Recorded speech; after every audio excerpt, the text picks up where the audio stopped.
Esse episódio do podcast Cinemação conta com a parceria do Topázio Cinemas. Acesse topaziocinemas.com.br e aproveite a melhor programação do interior de São Paulo.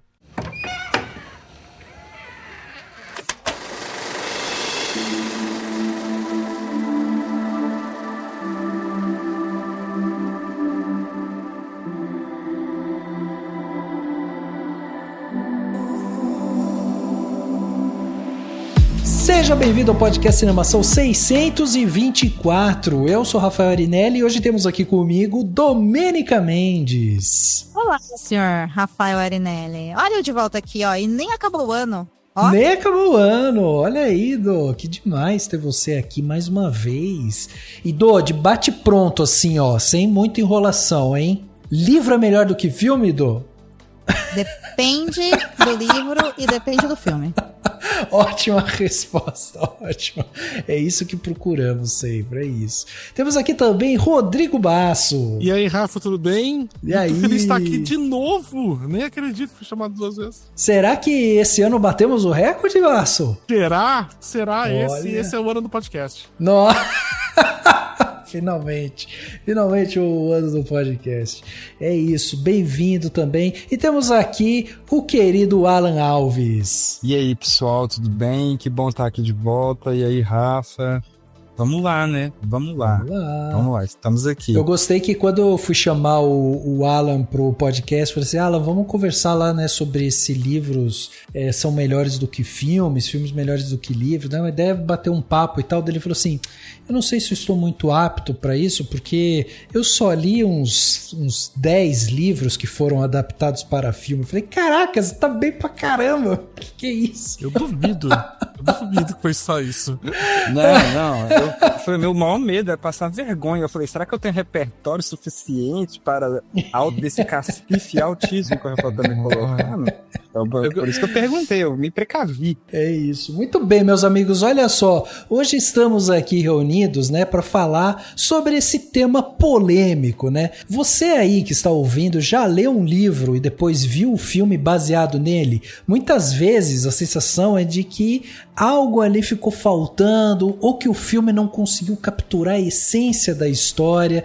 Mas será que o livro realmente é melhor do que o filme? Ou será que o cinema, com a sua linguagem visual e sonora, consegue trazer novas camadas de significado? Nesse episódio de hoje, eu, a Domênica, o Basso, o Alan, vamos mergulhar nessa discussão clássica, né? O que cada formato faz de melhor, onde cada um perde, onde cada um ganha, né? Quais são as suas forças, as fraquezas ali e por que essa comparação ainda nos fascina tanto. Então prepare-se aí, né, para repensar suas opiniões sobre a adaptação e descobrir que talvez a resposta não seja tão simples quanto parece. É isso, vamos bater esse papo agora no segundo ato desse podcast.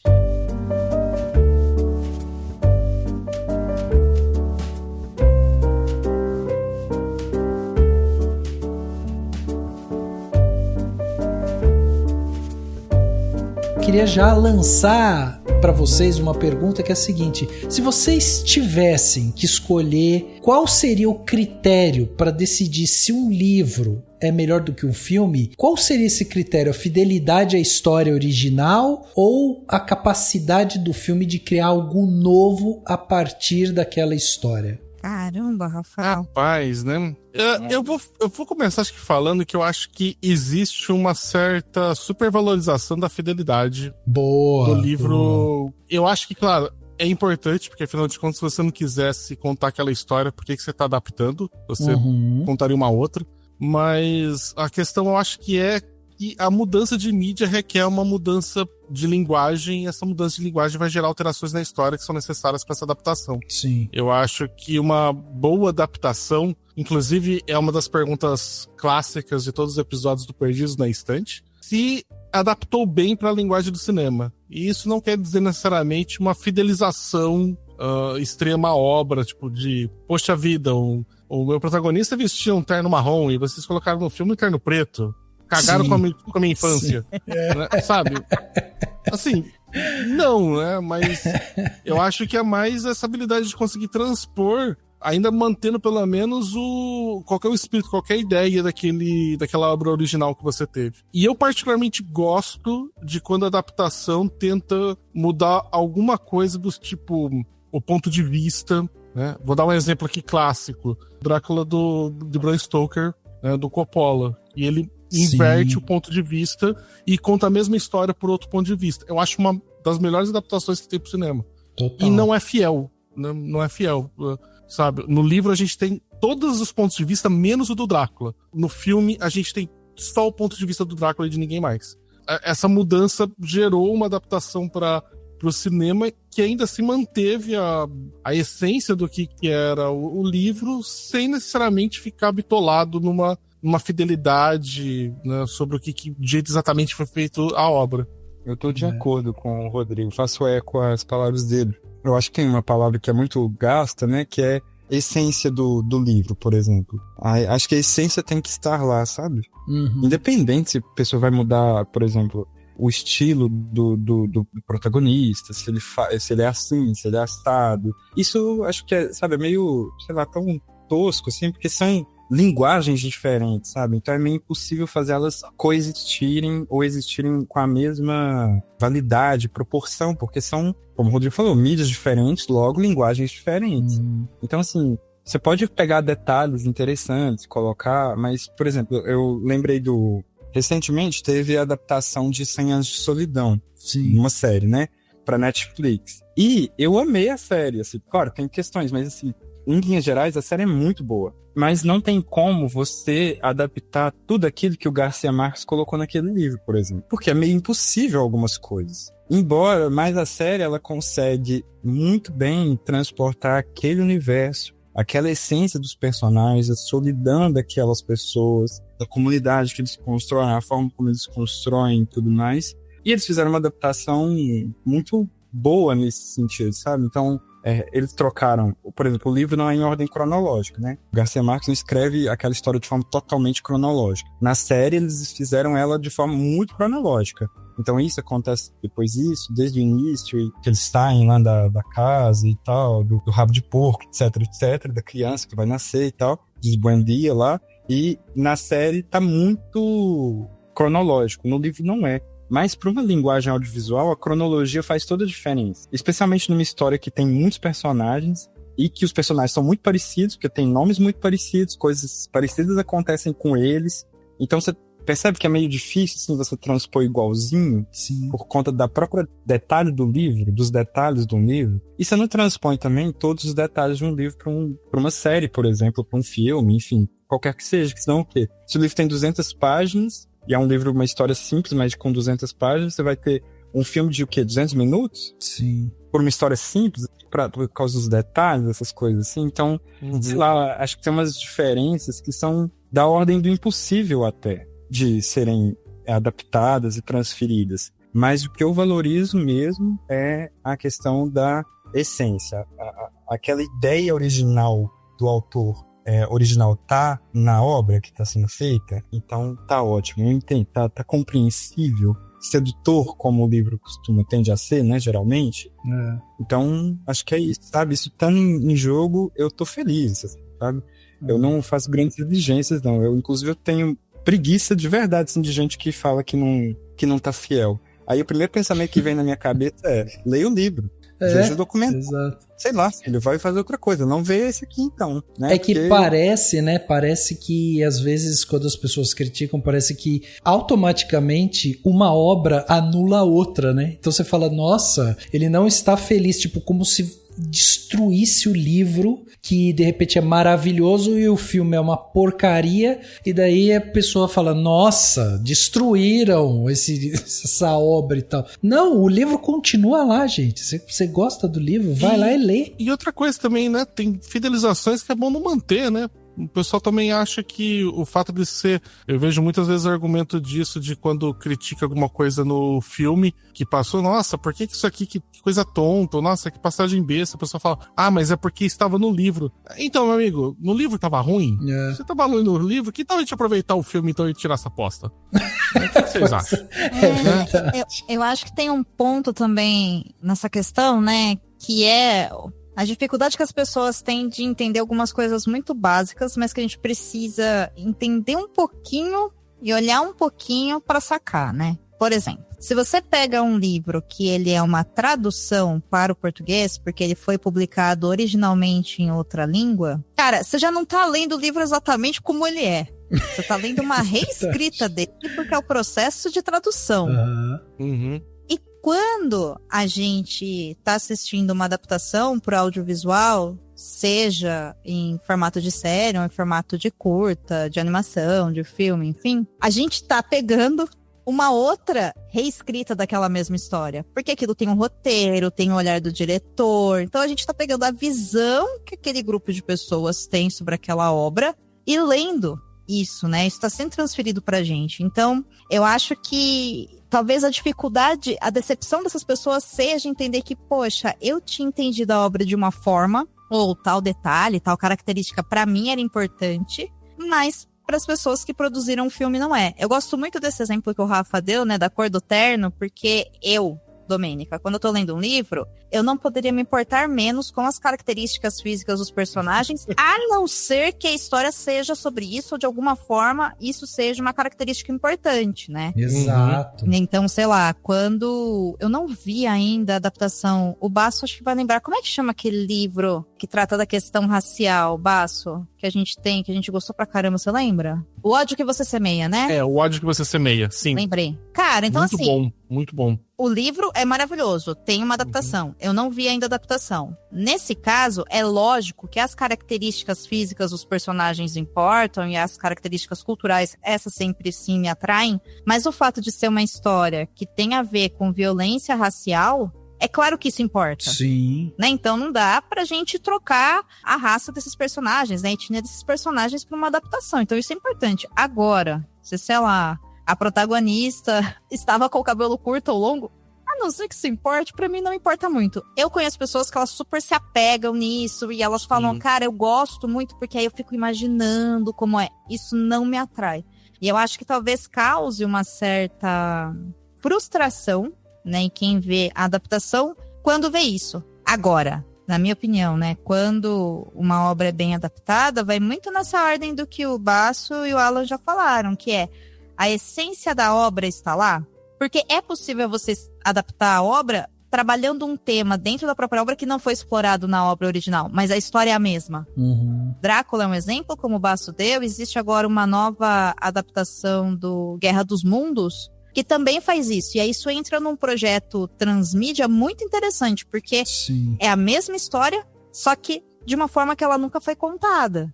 Mas a história não é modificada, né? É uma nova interpretação daquilo. E aí é muito legal. Então a discussão, na verdade, é mais complexa do que o que a gente cria na nossa cabeça e a gente acha que quem adaptou deveria fazer. Sim, sabe? sim. Coitado do Rafa, ele veio aqui achando que ia gerar vamos gerar uma polêmica. Aí veio 3 pessoas sensatas e embasadas. De jeito e aí acabou com ele. Poxa, droga. De jeito o episódio já nenhum. tá acabando, então, inclusive. Né? Realmente foi curto. Não, olha, tem uma outra coisa que eu ia falar com vocês, que é o seguinte, dando uma pesquisada, né? Eu vi que, por exemplo, eu fui pegar uma lista de ranking de filmes, e vocês sabem que isso é muito variado, né? Cada um faz o seu ranking ali e tal. Então eu fui no site do IMDb, porque é um site que tem, né, bastante votação ali e tal, e dentro do site do IMDb, no ranking de filmes lá, 59% deles são adaptações de algum material já pré-existente, e a grande maioria desses são de livros. Mas se eu faço um recorte disso no contexto dos vencedores do Oscar, por exemplo, de melhor filme, esse percentual ele sobe para 72% de adaptações. Então vejam que, por exemplo, a gente pode afirmar, né, categoricamente que milhares de livros já foram adaptados para o cinema. Sim. E tem alguns títulos tipo super emblemáticos como a própria Bíblia, né, que já teve várias versões ali e tal. E se a gente for pro lado de fantasia também e tal, tem Sherlock Holmes, Harry Potter, Senhor dos Anéis, Jogos Vorazes e tal, que surgem da literatura. Aí, pensando nisso, eu queria saber o seguinte de vocês. Considerando que a gente tem aí, né, muitas obras, né, que geram as grandes bilheterias do cinema, né? E elas vêm dessas adaptações literárias. Vocês acham que o sucesso financeiro dessas produções, ele tá atrelado à força da história original que tá no livro ou das escolhas feitas nessa adaptação, né, pro cinema, assim? Vocês acham que a gente está falando de algo que carrega um público que já conhece aquela obra, ou de alguma forma ele gera também uma expectativa, né, para quem não conhece a obra e quer conhecer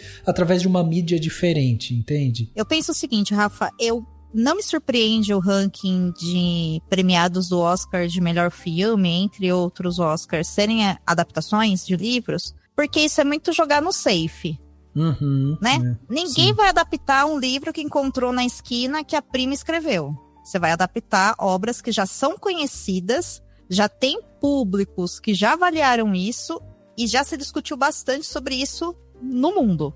Então você sabe que aquela história funciona. O seu trabalho aqui é transformar essa história numa outra linguagem de forma a reapresentá-la para outras pessoas que podem ter tido acesso à obra original escrita ou não. Mas assim, é muito seguro, né? Uma coisa é um roteiro original, que você tem que tirar essa ideia que é só sua e transformar isso num filme. Outra coisa é você pegar uma história que você tem provas que ela funciona. Então concordo não me surpreende. Muito com Isso é um ponto. Eu acho que o marketing linkar falando, olha, baseado no livro tal, chega aí, tal filme, isso é legal para alcançar um público, que é esse público de leitores que podem querer ir ao cinema para ver de novo essa história sendo contada de uma outra forma, entendeu? Mas eu não acho que os filmes de adaptação são feitos para o público leitor. Eu acho que filmes de adaptação são feitas para pessoas que gostam de filmes. E o marketing, ele é colocado junto para o público leitor para que esse público faça o que a gente já faz de graça na internet, que é ficar falando sobre o que a gente gosta, automaticamente ficar indicando o filme falando que a gente quer ver. Cara, pera um pouquinho, só pra entender. Você acha que quem que faz o filme não está pensando necessariamente no público leitor, não quer atingir esse pessoal, necessariamente, assim, não é o que tá em foco, e isso, na verdade, é uma jogada do marketing. Sim. Ousado. Eu acho que sim. Eu penso pelo seguinte. Gente, porque... Não, eu tô pensando sobre isso também agora. Pensando assim, tá? Não é que eu acho que a gente não liga para os leitores, vamos fazer o que a gente quer. Mas não é o objetivo, né? Não. Que vocês estão mirando. Não, eles estão mirando no maior número possível de pessoas. E aí... Eu concordo muito com você nessa parte que você tá falando, que é uma história, eu também acho que é no safe, que tipo, essa história já foi testada. Sabe? As pessoas já compraram, 1 milhão de pessoas compraram esse livro, essa história já bateu com bastante gente. E eu acho que pode ter um efeito, inclusive, em livros que são muito conhecidos, que é o que tá acontecendo, por exemplo, o efeito que vai acontecer agora com o filme do Christopher Nolan, que vai ser a Odisseia. Né? Mas é inédita essa história. Inédita, porque muita gente provavelmente vai acabar assistindo o filme, porque assim, que bom, aí eu vou finalmente saber do que fala um livro que tanta gente fala e eu não tô a fim de ler, sabe? Eu acho que também atrai um público também por esse lado, principalmente quando são grandes obras, assim, que, como a Dô falou, provavelmente vão adaptar, provavelmente não, né? Com certeza vão adaptar livros de muito sucesso, e é bem possível que atraia tanto o público que leu, que quer ver como é que é, quanto o público que não leu, que fosse assim, tem a oportunidade agora de saber a história desse coisa em 2, 3 horas, em vez de gastar vários dias lendo esse livro.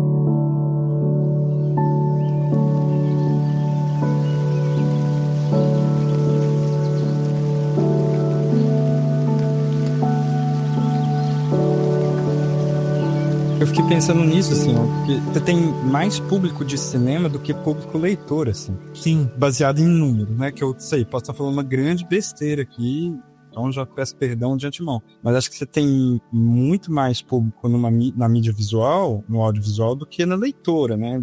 Público leitor. Toda certeza. Então, assim, 1 milhão de livros vendidos. Puta best-seller. Todo mundo sabe que é um best-seller. Mas 1 milhão é muito pouco comparado às pessoas que vão ver um filme, por exemplo, no cinema até, ou streaming, aluguel digital, etc. Acho que, inclusive, eu concordo com a Domênica também, quando ela fala, olha, o negócio é pensado no marketing mesmo pro filme. E vai de gaiato ali quem assistiu o livro, quem lê o livro e vai pra ver aquela história lá, sabe? Eu também tendo a pensar nisso justamente, mas pensando nessa dinâmica do menos pessoas leem, muito mais pessoas vão assistir a um filme, assim, sabe? Independente até se é uma adaptação ou não. Tanto é que muitos livros eu li só depois que eu vi o filme, por exemplo. Porque aquela história me chamou muito mais atenção, tanta atenção, que eu falei, putz, deixa eu pesquisar um pouco mais disso aí, sabe?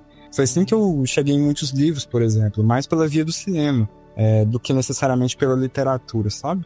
E pensando até nisso que a Dô falou, assim, se você for ver que, por exemplo, essas obras literárias, né, de sucesso, por exemplo, elas já possuem uma certa base fiel ali de leitores, então, de uma certa forma, você garante para a produtora que você vai ter um público inicial, não necessariamente que vai ser um público maravilhoso, mas você vai ter um público inicial, né? A obra sendo adaptada, ela não parte do zero, sabe? Ela já vai partir de algum lugar ali.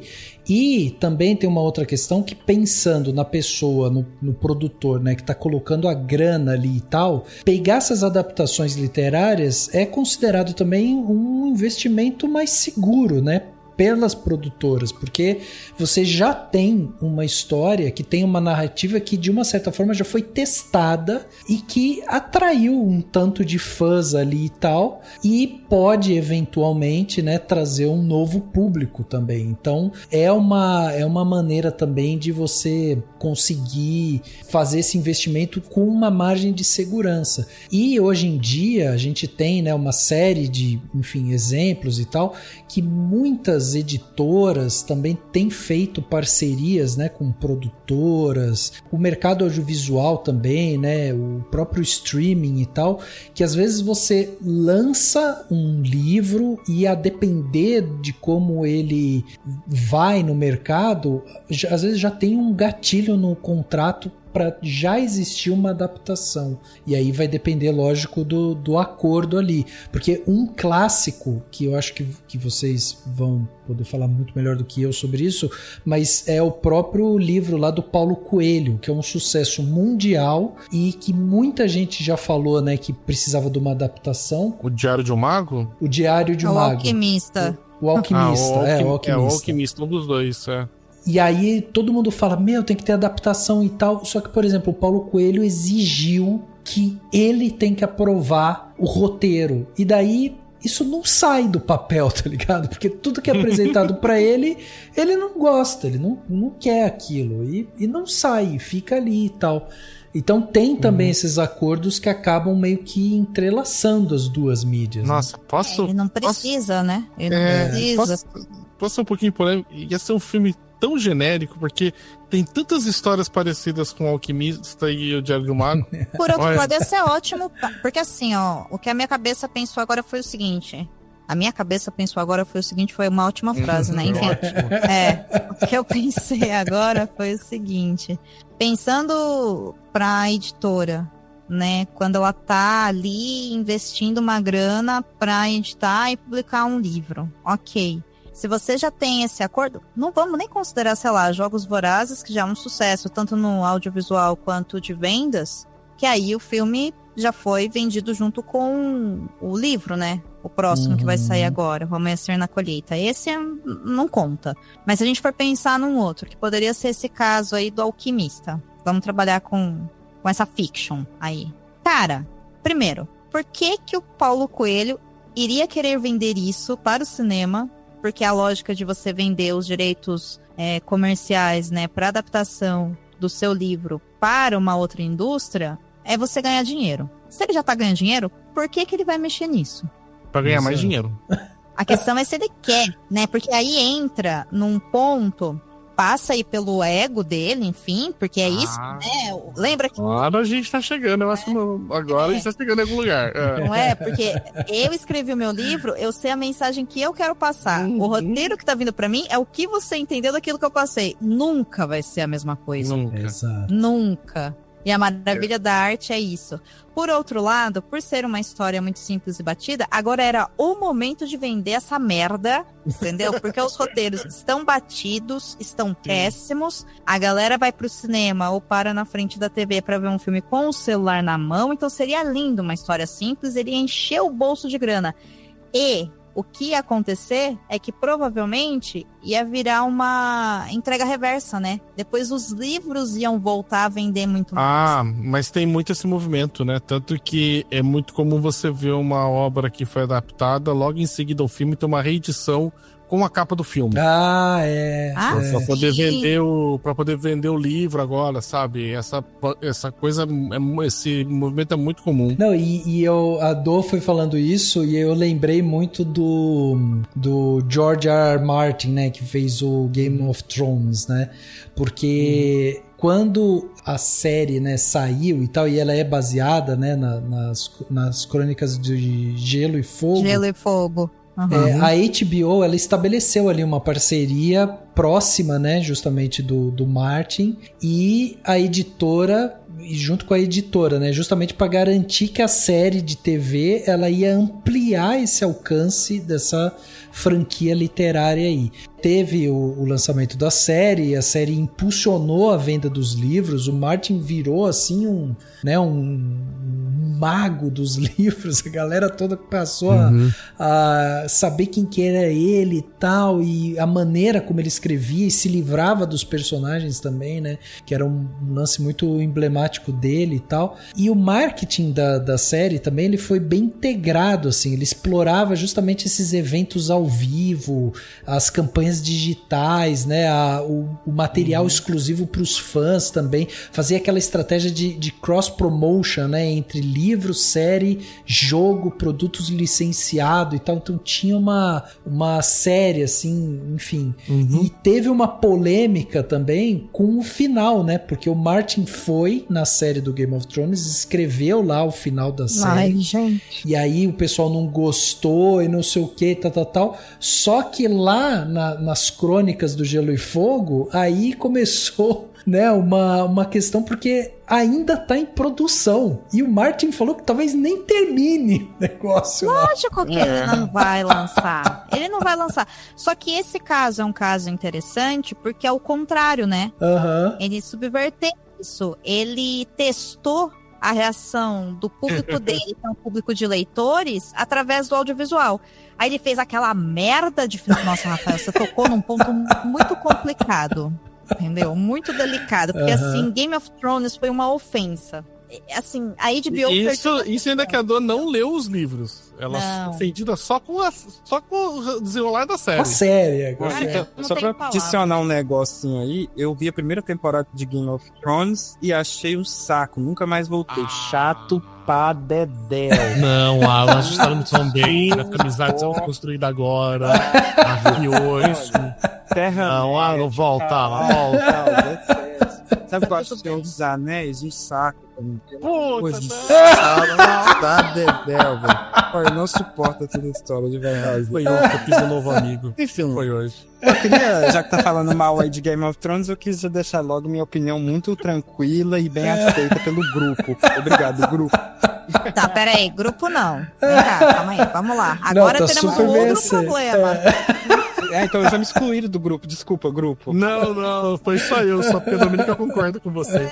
Não, assim, eu acho que Game of Thrones tem uma primeira temporada muito boa, eu acho que o projeto em si, houve esse teste mesmo, e aí isso que você tá chamando, Rafa, né, desses cross promotions, que aí tem o livro, aí lança a série, aí tem evento, aí tem game boarding, aí tem, sei lá, acho que o videogame não chegaram a fazer, mas enfim, vai ampliando, e tem sites, e tem teorias, e tem fóruns, e bonequinho, é a cultura da convergência pura, né, que é você pegar uma obra só e expandindo, né, através do projeto Transmídia e trabalhando com todas as frentes. Muita coisa de sucesso trabalhou com isso. Que é você movimentar a comunidade de fã, é você ampliar, né, esse projeto para outros formatos e sempre acrescentando alguma coisa. Mas o Game of Thrones em si é um caso interessante se a gente for parar para pensar. O fato de que o Martin não vai lançar os livros, porque ele sabe que a grande questão é, se ele lançar, acabou o George Martin, né, ele não precisa lançar mais nada, ninguém mais vai gostar dele, porque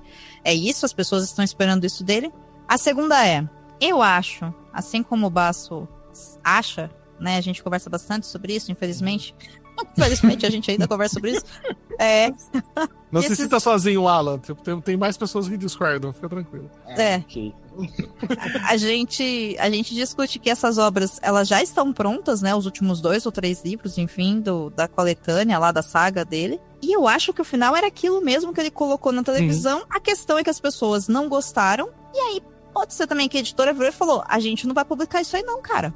Porque assim, se a gente publicar em pouquíssimo tempo, é questão de dias. Porque se eu pego esse último livro, a primeira coisa que eu vou fazer é ler realmente o final. Entendeu? Você tá maluca. Não, porque assim, se o final é o Bran ficou no Trono de Ouro, eu nem no Trono de Ferro, eu nem vou ler essa merda. Eu vou pra rede social, eu vou destroçar, eu vou desincentivar a compra, entendeu? Tem isso. Vai beber um copo d'água um pouquinho, bebe uma aguinha, bebe um copo d'água, respira fundo, vamos lá. Ó, eu concordo com muitas coisas que a Dô falou, que eu acho que é um projeto realmente, tipo, transmídia absurdo, Eu não tinha tocado nisso que a Dô falou agora, que é dessa inversão que o George Martin testou o livro dele no cinema, em vez do cinema normalmente que adapta os livros já testados. Eu não tinha me dado conta disso até agora. Eu acho que a questão aí, por exemplo, do Game of Thrones, apesar do Alan não ter gostado da primeira temporada, a primeira e a segunda temporada, eu gosto bastante dela. E eu gosto porque eu acho que ela capta bem a essência do Game of Thrones. E ela era a ideia da intriga palaciana. Você tinha a ideia dele de fantasia era se afastar da fantasia de Senhor dos Anéis, apesar que o Senhor dos Anéis está sempre no horizonte para ele, né? Não à toa que ele chama George R. Martin, né? Como o Tolkien, né? Que é J.R.R. Tolkien. Né? Tipo, ele fez... O pseudônimo dele foi criado pensando no Tolkien. Né? E você vai ver diversas similaridades que você tem, sei lá, tipo, o Fedor mesmo é o Sméagol dele, sabe? E, né, personagem com dupla personalidade, tem uma boa mamá meio que ali, sabe? Tipo, tem 1 milhão de comparações que você pode fazer com os Senhor dos Anéis, inclusive. Pro desespero do Alan, que também não gosta. Não, mas é assim também, Tô brincando. Mas você vê que a série, eu acho que ela foi tendo menos sucesso e tendo uma recepção menos calorosa conforme eu acho que ela foi se afastando dos livros. A visão dele. Tanto que você vê a partir da 3ª temporada, ele vai se afastando, principalmente porque tem que lembrar que os livros do George Martin são calhamaços de entre 700 e 1000 páginas cada um. Você colocar uma temporada só de 10 episódios para adaptar isso é muito pouco, porque é muita coisa que acontece no livro, é muito personagem, são muitos acontecimentos que são entrelaçados, e eu acho que aí eles foram tentar, o começo é mais simples e conseguiu se manter nessa. Depois, conforme os livros vão ficando mais complexos, que eles vão ficando mesmo, e eu acho que aí houve esse distanciamento, né? E aí, quando houve esse distanciamento, começou a se perder o tipo que era a essência do Game of Thrones que eles tinham conseguido capturar lá no início. E aí isso foi desagradando o fã, que já era por conta da obra, e estava sendo lançado, e esse público, você amarrou os dois. Como a Dô falou, você fez nesse projeto Transmídia, é um problema, porque você amarra os dois públicos. Se você capturar um, você captura os dois. Só que se você perder um, você também perdeu os dois. Porque o pessoal saca que aquilo ali tá se desviando. O público percebe. Então, ou não, né? Ou não, porque, assim, quem realmente, tipo, pega que nem... Ó, a gente tava até agora há pouco falando justamente sobre essa questão de que quando a gente compara a adaptação audiovisual com o livro, a ideia é justamente que a gente pegue aquela essência, que era o que você estava falando aqui, né? Que talvez a série tenha se afastado do livro e perdeu essa essência, mas não necessariamente aquela obra precisa andar de mão dada com o livro, né? Porque eu não acho que tem que... Não, eu não acho que tem que andar. Eu acho que ela tem uma dissociação com ela mesma nas primeiras delas, comparado a elas nas primeiras temporadas. Sim, né? sim. Não aos livros, desculpa, eu me expressei mal. Ela não só se afasta dos livros, como no começo ela estava andando de mão dadas com os livros, quando ela se afastou do livro, só que ela se afastou também dela do começo. Eu acho que esse que é um ponto que é interessante da gente pensar, né, quando a gente faz essa comparação entre livros, filmes, séries e tudo mais, que é justamente a gente analisar aquela obra pela obra em si, né? Porque o que acontece muitas vezes, eu acho que isso é uma coisa que, né, enfim, é natural do ser humano. Você vai pegar uma obra literária e ela tem ali todas as qualidades e, enfim, todas, né, ela é cativante, ela entrega pro público uma história maravilhosa e tudo mais e tal. Como eu falei antes, assim, tipo, o produtor vai pegar essa obra literária que já tem essa base de fã, então ele sabe que produzindo um filme ele não vai partir do zero, vai ter uma galera ali que vai lá pagar o ingresso pra ver, independente de ser bom ou de ser ruim, mas ele não vai partir do zero, ok. Só que daí, quando essa obra chega, a pessoa que consumiu o livro, ela tem na cabeça dela como os personagens, como são os personagens. Sim, ela já entende, porque ela leu, então ela entende a personalidade deles, como eles se comportam. Ela já tem um desenho mental daquilo. E você ir assistir uma obra audiovisual e ser confrontado, porque é um confronto de visões ali, né? Porque vem um diretor e fala assim, sabe o Robin Hood, que você achava que era loiro, de olhos azuis e tal, eu tô montando aqui um personagem que é um Robin Hood negro. E aí? Aí a galera fica, não pode.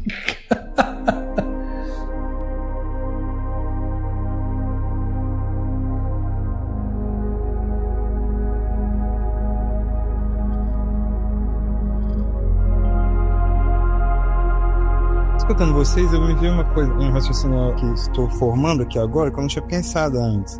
Depende de obras, onde você tem obras que têm autores muito personalistas. Por exemplo, o Tolkien, do Senhor dos Anéis. É um autor também muito personalista. O Martin, lá do Game of Thrones, também é um autor muito personalista. Tem um jeito muito específico de contar aquela história, de narrar nos livros, né? De narrar, de conduzir, de criar o mundo, a fantasia, etc., com esses detalhes, assim, que é muito específico. E aí eu vou sair dessa literatura mais... que é uma boa literatura, nesse sentido mais amplo, assim, da palavra, e vou para uma coisa super baixo nível, que eu me lembrei aqui, que eu já li, que é os 50 Tons de Cinza lá. É muito rasteiro aquela desgraça. Porém, não faz diferença alguma que jeito que é o Sr. Grey lá e a outra garota lá. É só uma história... essa tonta. Baço? Como é que você sabe o nome? Olha só. Tenho gostos que você não entenderia. Credo, gente. Não, e ele falou de bate-pronto, né, Doce? Gente. Eu nem lembrava dessa coitada. Ai, tadinha dela. Mas enfim, você vai pra uma coisa muito rasteira, tipo o Grey e a Anastasia, que fica... Não faz diferença muito especificamente quem são esses personagens, assim. Como é que você vai transpor do livro pra tela, sabe? Porque é uma leitura e é uma escrita, no caso da autora, eu esqueci o nome dessa outra coitada também, que tipo, sabe, não faz muita diferença, assim. Tem que ser um cara bonito e que tenha poder. Como é que você demonstra poder? Com consumo. E é tudo isso, beleza. Pode ser qualquer homem bonitão dentro do padrão e uma mulher com cara de coitadinha e tal, que a Dakota Johnson faz super bem. Eu amo ela justamente porque ela faz uma personagem tipo perfeita. Ela é excelente atriz tipo, assim. Muita gente critica a Dakota, mas eu adoro ela. Eu acho ela fantástica. Eu amo Madame Teia. Já vou deixar essa pequena piada aqui. Rafael, onde você foi ele? Tá vendo? Porque eu acho que ela faz aquele personagem tão bem. Ela é ótima naquele filme. É muito ruim. Ele é tão ruim que faz volta, assim. Mas enfim, voltando a falar do livro rasteiro, do Sr. Grey lá, os 50 Tons de Cinza, tanto faz, assim. Porque é uma escrita que não tem personalidade. Agora, se você pega esses que você estava falando, o Martin, o Tolkien... Cara, o Senhor dos Anéis, por exemplo, ele é uma ótima adaptação. Eu julgo a dizer que a adaptação do Peter Jackson... Melhor que o livro. Entendeu? Não, eu concordo. Eu falo que eu não gosto do Senhor dos Anéis, acho insuportável, mas é porque realmente esse tipo de história não me pega mesmo. Assim, eu tenho uma certa dificuldade com essa fantasia meio nórdica, medieval, assim, sabe? Acho muita testosterona pra mim. Acho chato pra dedéu. É muita testosterona, não gosto. Mas enfim, é só por causa disso, sim. Mas de fato é uma boa adaptação. Porque tem muita personalidade na adaptação. Entende? Sim. Que é o que o Peter Jackson tem, é um diretor com uma visão muito específica. Ele é uma visão, você sabe que é um filme do Peter Jackson. Então acho que isso favorece, porque você junta um diretor ou um produtor, enfim, que também é personalista na produção, na hora de fazer, sabe? De produzir a obra. Eu acho que no caso eu concordo plenamente. Assim, eu não gosto da história tipo Senhor dos Anéis, mas acho bons filmes, assim, não tenho nada contra os filmes, acho bons filmes, porque é um diretor tão bom, bom, né, para aquela obra, porque é um diretor com personalidade. E eu acho que ele pegou também aquela coisa que a gente tá falando da essência, né? Eu vou contar uma história épica de bem versus mal, sabe? E ele soube, ele entendeu que era sobre isso o livro. Exatamente, assim. Então eu fiquei pensando muito nisso, porque depois eu me lembrei de uma outra obra aqui, que eu gosto muito, que é o Grande Sertão, Veredas, do Guimarães Rosa. Eu amo, sou apaixonado. Assim, eu também. Eu acho que é o melhor livro escrito em língua portuguesa de todos. Concordo plenamente com o Rosa. Ai, pronto, já estamos na nossa amizade, Ana. Ai, graças, um abraço, amigo. Um abraço. E aí, no ano passado, tiveram 2 adaptações, né? Assim, do Miguel Arraes e da Bia Lessa. Só que o Miguel Arraes é uma readaptação, né? Que é na favela e tal, ele tira o sertão. É uma releitura, né? Pela favela. Exato, uma releitura nesse sentido, embora esteja todo mundo ali, os personagens têm os mesmos nomes, apresentam os mesmos conflitos, de Geobaldo, de Adorim, enfim, os personagens todos estão lá, eles têm as mesmas personalidades, mas não é sertão, é favela. E a Bia Lessa fez uma peça filmada, né? Com Caio Blá e eu esqueci o nome da outra atriz que faz a de Adorim. E as duas têm muitas qualidades. E com diretores de muita personalidade também. Porque a Bia Lessa é uma puta diretora e o Miguel Arraes também é um diretor muito capacitado, assim. Não acho ele um puta diretor não, mas ele é um diretor muito competente. E eu acho que são 2 adaptações com formatos totalmente diferentes, porque a Bia Lessa tá filmando uma peça e é muito lindo. Inclusive a adaptação da Bia Lessa, que é a filmagem da peça, do teatro dela, né, que ela também dirigiu, é melhor do que a transposição que o Miguel Arraes fez do sertão pra favela no Veredas dele. Mas nenhuma das duas, na minha humildíssima opinião, dão conta de chegar naquele brilhantismo porque o Veredas é um épico também, né? Ele não chega nesse épico, sabe? Não tem o tom épico, assim, nenhum dos dois capta o épico. Então falta essa dinâmica do épico na história. Eu acho que mais chama atenção no Veredas pra mim é que é um personagem simples, que é o Reobaldo, contando um épico, sabe, assim, fudido, de uma maneira muito simples, assim, o jeito que ele conta. Obviamente, na escrita do Rosa, também a escrita dele sei lá, genial o que ele fez. Mas, enfim, falei que disso porque eu me lembrei dessas duas, vocês trouxeram esses 2 elementos, assim. E eu também fui para um outro épico e fui para uma leitura mais rasteira, mais qualquer coisa, que é esse soft porn na leitura, com 50 tons, assim, que não faz diferença. Agora faz muita diferença um diretor ou uma diretora muito capacitada para dirigir Senhor dos Anéis, como faz muita diferença para dirigir Game of Thrones, sabe? Eu acho personalidade. Eu acho que você falou, acho que também vem muito do que eu acho que é uma coisa mais difícil de adaptar, é pensar que quando a obra requer demais da imaginação do leitor. E eu acho que quando ela requer demais da imaginação, como por exemplo, eu nunca li o 100 Anos de Solidão. Tentei umas 3 vezes e não foi pra mim. Mas todo mundo fala da... É amizade agora. Não, mas eu não acho ruim. Não, ela não soltou minha mão. Eu não acho que é ruim. Eu só não consegui ler. Igual também nunca consegui ler Moby Dick. Tanto falam, sabe? Eu também nunca li esse. Só que assim, eu sei que ele exige demais, porque o pessoal fala que ele cria um mundo fantástico. Maricondo é fantástica. É Macondo. Assim como o sertão criado pelo Guimarães Rosa, ele é um sertão absurdo. Tanto que quando tem essa história de quando foi ser traduzido para o alemão o Grande Sertão Veredas, veio a equipe da editora, né, da universidade que estava estudando o Guimarães Rosa e iria fazer a tradução. Ela veio até o Brasil porque eles queriam conhecer o sertão que o Guimarães Rosa retratou. Ô, bichinho. E quando eles chegaram até aqui, eles não acharam esse sertão. Ele falou assim, mas não é. Aí o pessoal falou assim, cara, mas não é mesmo, sabe? Ele se baseou num tipo de vegetação, num tipo de bioma ali que existe aqui no Brasil, mas ele ultrapassa demais a realidade quando ele tá retratando a obra. Então, não é sobre, sabe, não ia conseguir ver aquilo ali mesmo, porque eu acho que exige muito, né?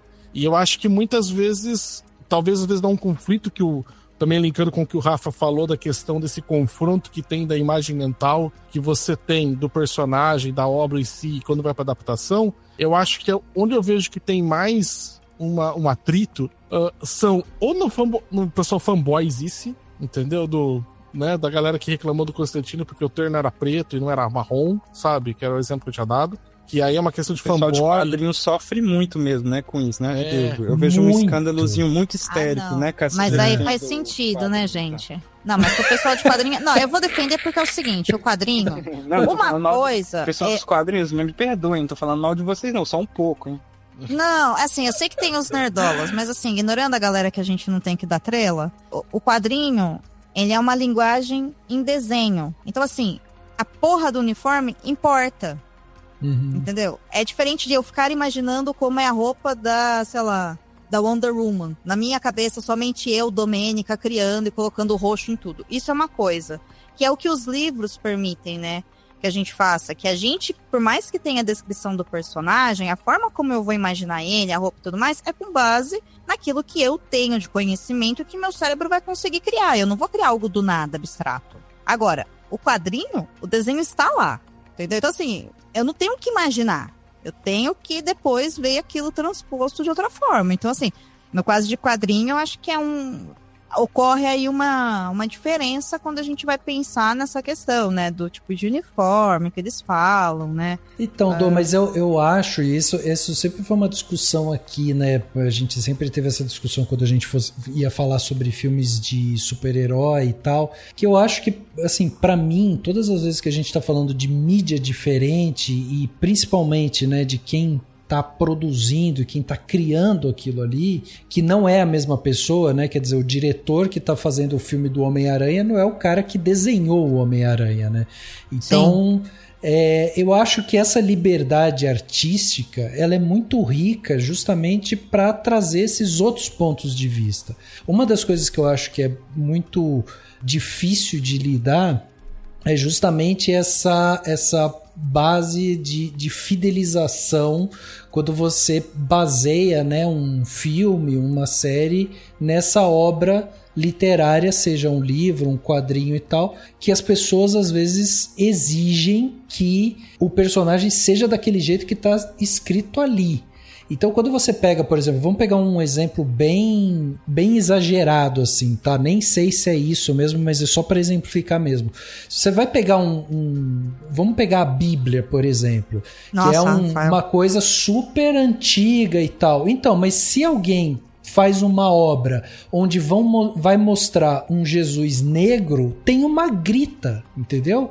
Aí um dos argumentos pode ser assim, não, mas lá na Bíblia tem uma passagem que diz que ele era não sei o que, não sei o que. Aí o outro vai falar, não, mas historicamente, se ele saiu de Jerusalém, ele não pode ser branco de olhos azuis.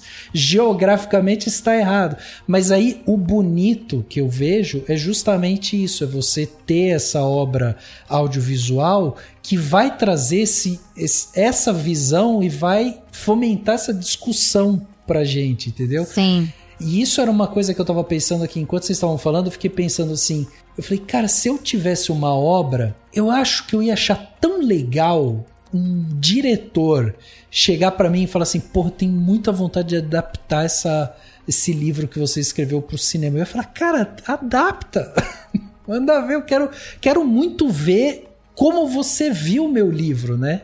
Quero saber como você enxerga ele, assim. E é lógico, a partir do momento que você monta a obra e coloca ela no ar, ela está sujeita a críticas, seja do público, seja do próprio autor, né? Então você está assim, exposto de uma certa forma. E eu acho que essa que é a grande brincadeira, entendeu? É você conseguir desvincular uma coisa da outra sempre. Só que a gente tem isso, eu acho que isso é uma coisa meio natural, né? A gente sempre busca esses significados. A gente faz isso com numerologia, com signo, a gente tenta padronizar as coisas, colocar elas dentro de caixinha. Então, se eu vou falar que eu estou fazendo uma adaptação do livro tal, então esse filme precisa ser o mais fiel ao livro, porque eu estou padronizando ele. E não, a arte ela surge justamente para quebrar esses padrões, entende? Eu acho que tem uma questão aí que a gente vai voltar lá para a essência da obra, que é o seguinte, eu gosto desse exemplo da Bíblia que você deu, porque é o seguinte, bom, primeiro que a Bíblia, né, já foi reescrita infinitas vezes, mas vamos fazer de conta que não foi. Tomara que Record não esteja ouvindo esse episódio. Record patrocina nós. O que acontece? Quando eu estou, e aqui eu estou pensando na essência da história, quando eu estou crucificando um Cristo, que ele é branco, loiro, de olho azul, eu estou contando uma história. Se eu estou crucificando um homem negro, eu estou contando história. A essência da história mudou completamente, porque esta questão racial, ela é tão grande na nossa sociedade que eu estou subvertendo totalmente o que está sendo dito. Uhum. Uma coisa é... Porque assim, se eu pegar o Cristo branco de olho azul, eu tô falando o pobre homem branco, hétero, cis, tarará, trabalhador, que foi crucificado. Outra coisa é eu estar colocando o homem negro, que foi escravizado, que vem de toda essa opressão, que agora também está sendo crucificado. Entende? Eu tô tirando de um indivíduo, né, no caso o Cristo branco, que seria, né, nos países colonizados, inclusive o nosso, considerado como o maior objeto de desejo de qualquer um ser, né, o protegido, o ideal, e colocando ele nessa posição. Outra coisa é eu colocar um representante de um povo oprimido. Entende? Uhum. É outra história, porque aí eu estou colocando aquele povo naquele lugar. É outra simbologia completamente. E aí você muda, com muitas aspas, a essência, né, do que está sendo. Então, eu acho que esse exemplo da Bíblia é muito bom, porque aí quem está consumindo... E aí, o que me pega é... Cara, no fim das contas, né, se você se incomoda com o fato de que se na Bíblia não tem lá a cor, né, da pele de Cristo e tudo mais, nananana, se você vê um Cristo negro e você se incomoda, é porque você é racista, entendeu? Assim, né, no base do negócio, né, é um ato de racismo. Isso é uma questão. O exemplo que eu dei lá do quadrinho, o que acontece? Dentro da própria história do quadrinho, a forma como os uniformes vão sendo criados no decorrer da criação da própria história, dos personagens, dos arcos narrativos, ela compõe também parte dessa peça, entende? Então, é diferente. Eu acho que cada caso acaba sendo um caso, assim, sabe, Rafa? Não dá pra gente generalizar. Mas, no geral, se a gente pega, né, infelizmente, porque a gente tá numa sociedade que ela é recheada de preconceitos, se a gente pega pessoas que se incomodam com mudança de gênero de personagens, se a pessoa se incomoda com mudança de raça e etnia do personagem, é porque ela tá refletindo aquilo que ela tem de pior dentro dela. Né, e o que a sociedade nossa normaliza também, que são esses atos de violência e preconceito. Entende? Mas ao fazer isso, porque a gente tem também essa sociedade que oprime minorias, quando a gente coloca essa subversão desses personagens, então eu coloco uma protagonista mulher que vai fazer tal coisa, está numa posição de poder, eu coloco um Cristo negro, eu estou utilizando dessa obra e eu estou passando uma mensagem completamente diferente, e talvez seja uma mensagem que tenha que ser dita agora. Sim. Então não é tão simples assim, sabe? Não é. É complexo quando a gente para pra pensar, porque no fim das contas é isso, né? Eu li o livro aqui, eu li o livro do Rafael. O que a Domênica achou? Pode ser que a Domênica achou uma coisa completamente diferente de qualquer coisa que o Rafael pensou. Sim. Agora, é legal, mas será que as pessoas vão conhecer a sua obra através do meu olhar? Será que você vai gostar? Porque aí eu tô falando que a sua obra é isso. Entendeu? Exato. É complexo o bagulho.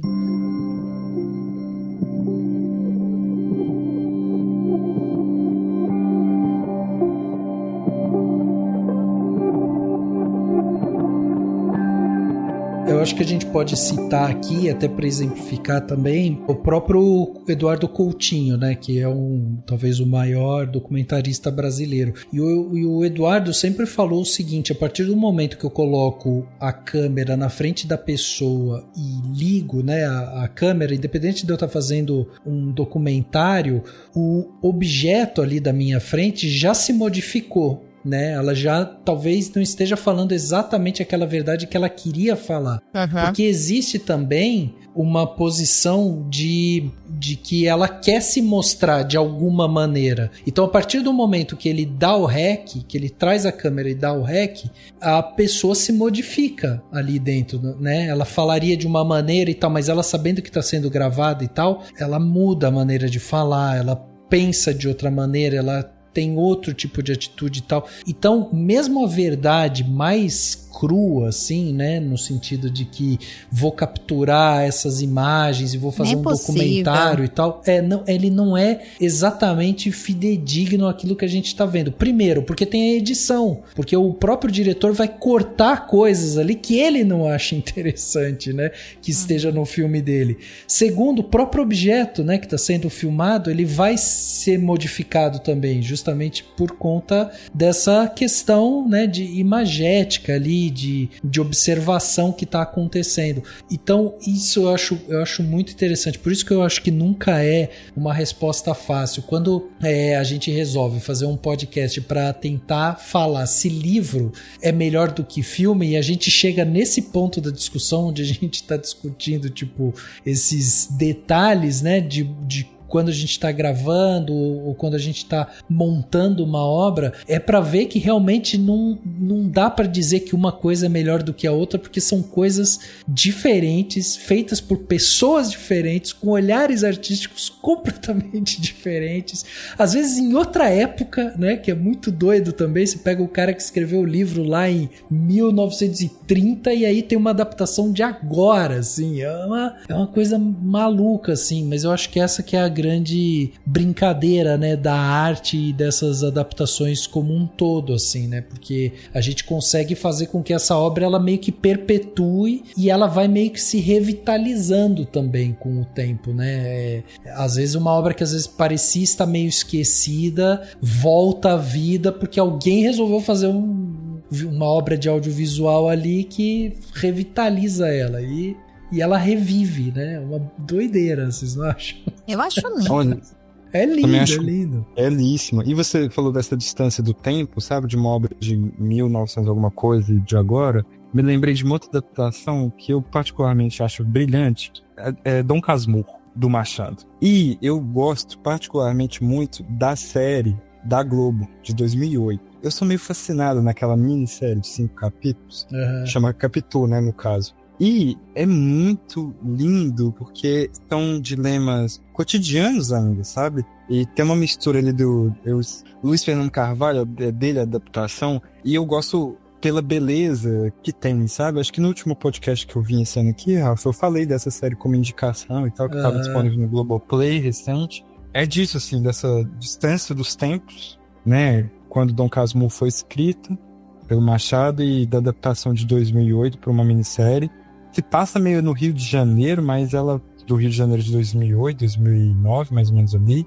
E ao mesmo tempo os personagens são vestidos com aquelas roupas pomposas, né, do Brasil Império ainda. Então tem aquela coisa meio misturada, lindo assim, sabe? E o dilema dos personagens são os mesmos, e são os mesmos dilemas que a gente ainda hoje está vivendo quando a gente se depara com amor, inveja, ciúme, etc. Então, sei lá, eu gosto muito disso, assim.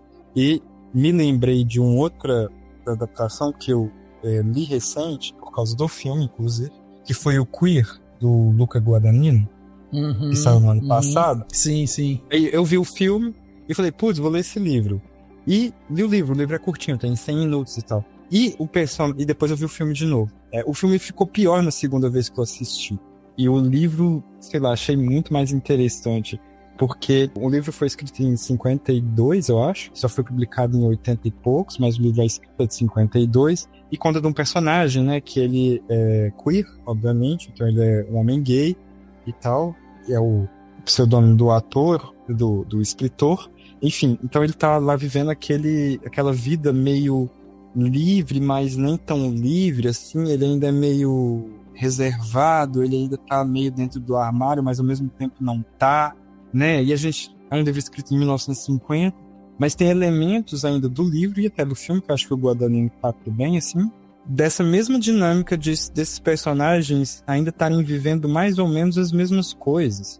A gente, como pessoa, como sociedade, está vivendo ainda dilemas meio semelhantes, assim, mesmo tendo passado 75 anos, por exemplo, desse livro do Queer, ou mais de 100 de Capitu, por exemplo, que são dilemas que a gente ainda vive enquanto sociedade, assim, sabe? Sim. Então, parece que tanto faz contar quando contou, se ela foi adaptada de novo, se não, porque tem coisas que parece que a gente ainda tá no mesmo ponto, assim, enquanto sociedade. E essas obras captam muito bem isso, sabe? Você falou dessa distância do tempo e da beleza dessas coisas, e eu me lembrei dessas duas adaptações, assim. Mas tem uma coisa, eu acho que em termos gerais, atualmente no Brasil, a gente tem aí cerca de 120 milhões de pessoas que vão ao cinema anualmente, né? E o Alan levantou esse ponto, né? Ele falou assim, com certeza as pessoas vão muito mais, né? Vêm muito mais filme e tudo mais do que leem livros, né? Então, os números vão mais ou menos por esse caminho aí, né? São 120 milhões de pessoas que vão ao cinema, né, com o público variando um pouco ali a cada ano e tudo mais, mas mantendo aí essa base sólida, né, e crescente, principalmente após a pandemia. Já o número de leitores regulares no país é de aproximadamente 93 milhões. A gente está falando aí de uma diferença de quase 30 milhões de pessoas que leem menos, né, não leem livros, enquanto as outras estão indo aos cinemas, né? Então essas 93 milhões que leram pelo menos um livro nos últimos 3 meses representa aí cerca de 47% da população. E essa quantidade vem decaindo nos últimos anos e a média de livros lidos ali por pessoa está em torno de 4 por ano, justamente com a escolaridade, né, que influencia bastante nesse hábito. E aí o que eu ia perguntar para vocês é o seguinte: o cinema, né, ele tem como característica esse consumo de uma obra ali de 1h30, 2 horas e tal, né? O livro, ele é quase que como algumas pessoas chamam de slow entertainment, né? Você vai lá, senta, lê e tal. E hoje em dia a gente está tendo um consumo massivo justamente desse fast entertainment, que é um consumo rápido, que você quer ir lá, assiste, e às vezes essa atratividade ela é superficial também, sabe? Então eu queria que vocês que são leitores, né, assíduos, consomem, né, muitas obras literárias e tal, como é que vocês veem essa questão de consumo dessa mídia, né? Vendo que a gente tá num momento de mudança do público mesmo, né? A gente tá vendo cada vez mais as redes sociais criando um padrão de consumo rápido, e até os filmes que antes eram, né, um momento de vou lá, vou assistir e tal, estão sofrendo um pouco com isso, porque tem filmes que, se o ritmo é um pouco mais lento, já sofre também, né, com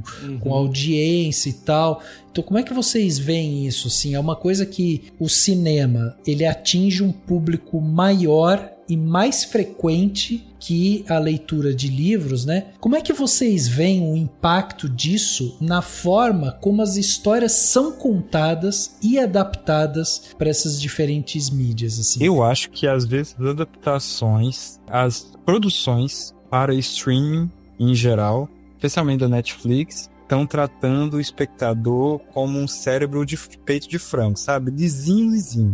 Pra as coisas ficarem, sabe, bem compreensivas, no mínimo detalhe, e tudo muito rápido, com viradas já prontas. Então tem um tipo de fórmula que vai funcionar. E aí então você pega, embora possa até ser uma adaptação, por exemplo, você pega aquela obra literária, por exemplo, adapta para um roteiro que vai caber na forma determinada pela Netflix. E aí eu acho que a gente tem um problema específico, sabe? De como a gente tá, como esses... Eu ia chamar de produto, mas aí eu já detesto usar a palavra produto para se referir a uma obra.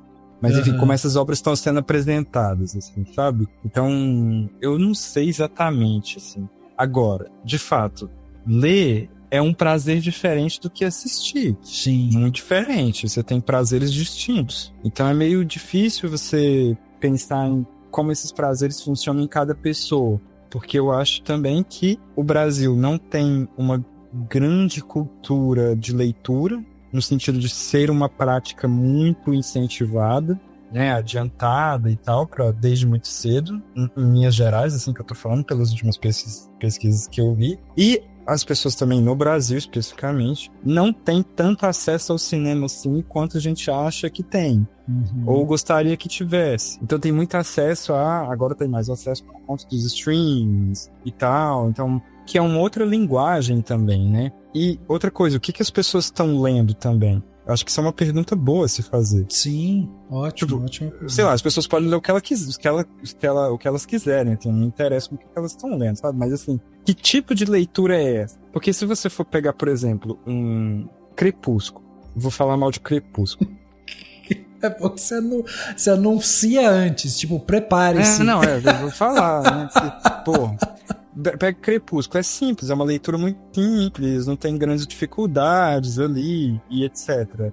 Passa por aquele livro com muita facilidade, né? Assim, tô falando isso que eu já li também, então você lê muito rápido, é uma linguagem muito acessível, muito simples, então não tem grandes dificuldades. Assim. Tem uma leitura que desafia mais o leitor, aí as pessoas estão lendo uma leitura que desafia mais o leitor, que talvez ela vai precisar de mais tempo, ter mais paciência. E isso vale também pra filmes, assim, sabe?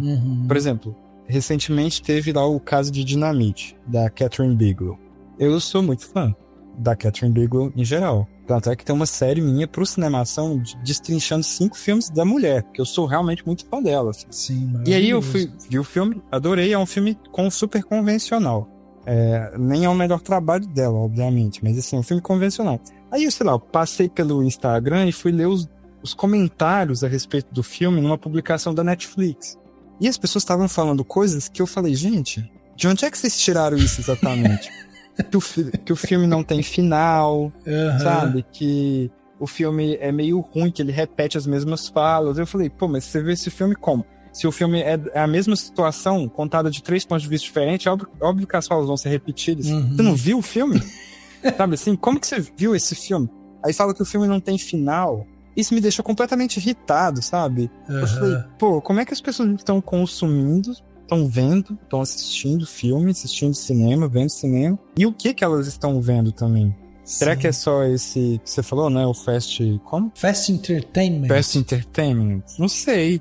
Talvez esteja, sabe? Essa história de maratonar série de uma vez. Eu sou super fã da série semanal, entendeu? Do episódio semanal. Amo o episódio semanal. Porque dá tempo de eu encaixar direitinho na minha rotina, que já não tem muito tempo. Então eu boto direito, eu vou dedicar 1 hora só, não vou ter que dedicar 7. Sim. Porque 7 eu não tenho 7 horas pra me dedicar exclusivamente pra isso aqui, mas eu tenho 1 hora. Então eu sou super fã do episódio semanal. Né? Então vai funcionando assim.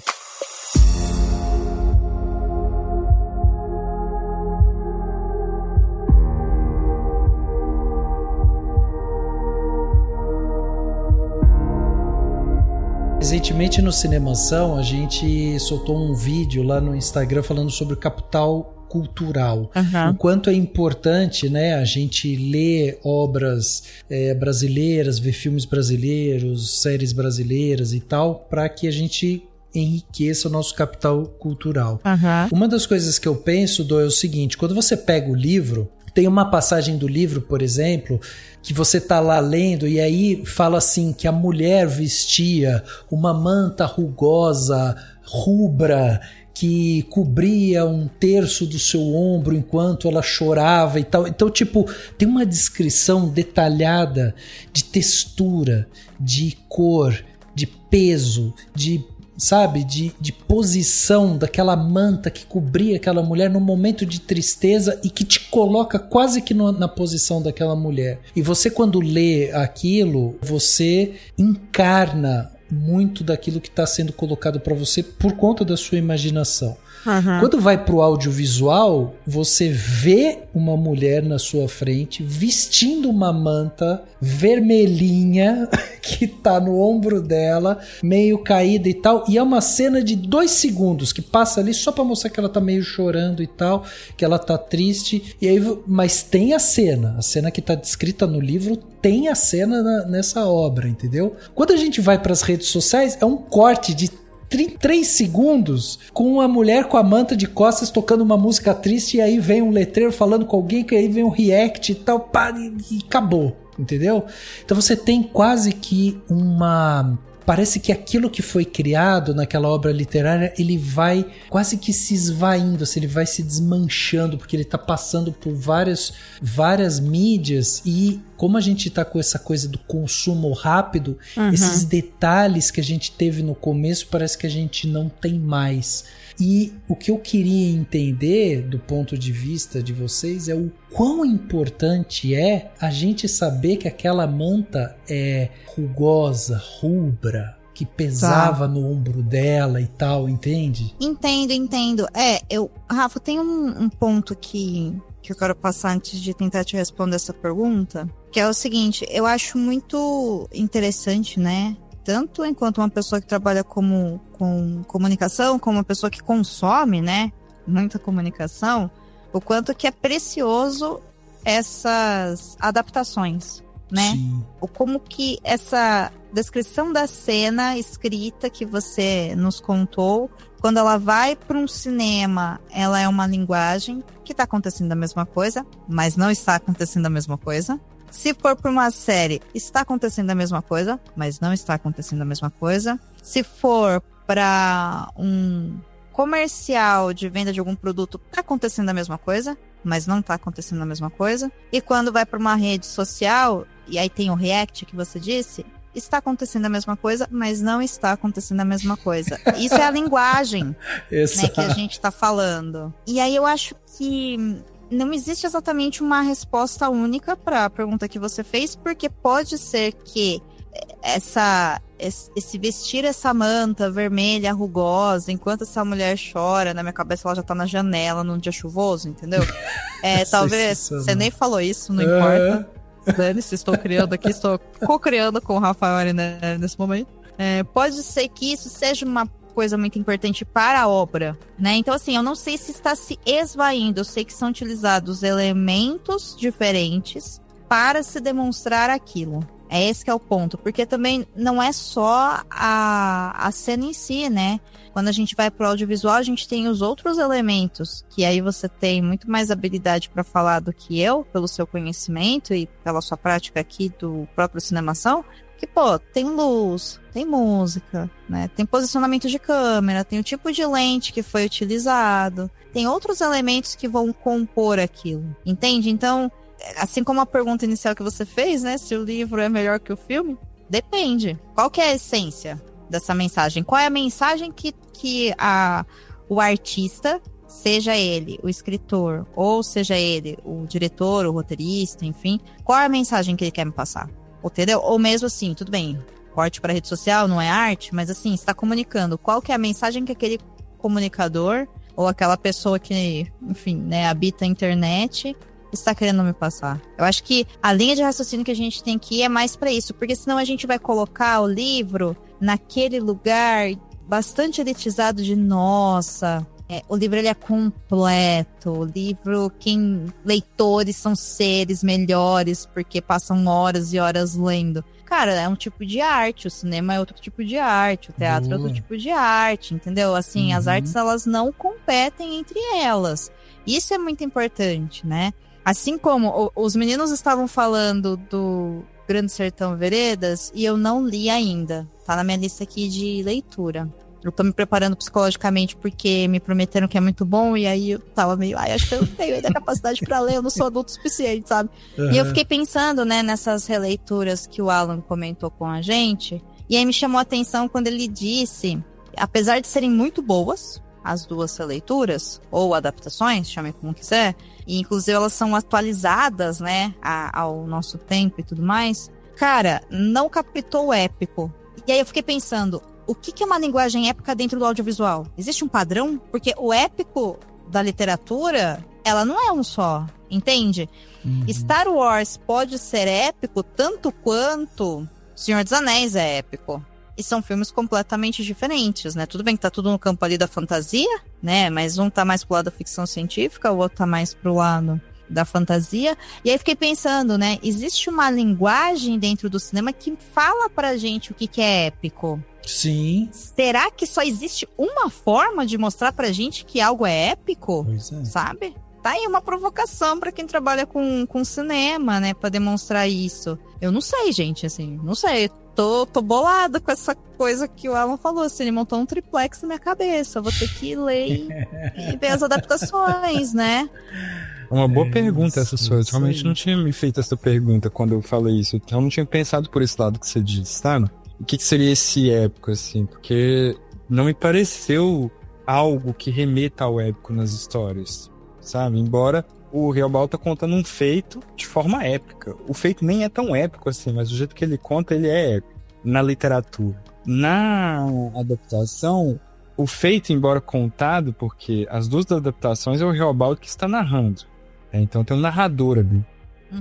Embora ele conte muito parecido com que, da forma que está sendo foi contada no livro, a captura da imagem, que é o que nos interessa, né, para uma adaptação audiovisual, elas pareceu algo menor, né? Embora me parece, eu senti que deveria, na minha cabeça, pelo menos, ou poderia ter sido algo um pouco mais tão grandioso quanto a eloquência da narração. Tá. E aí realmente eu não sei se será que a gente está meio acostumado a um tipo específico de épico, eu não tinha pensado nisso, ou se de fato o diretor e os diretores não conseguiram captar o épico como formação da linguagem, da imagem, na verdade.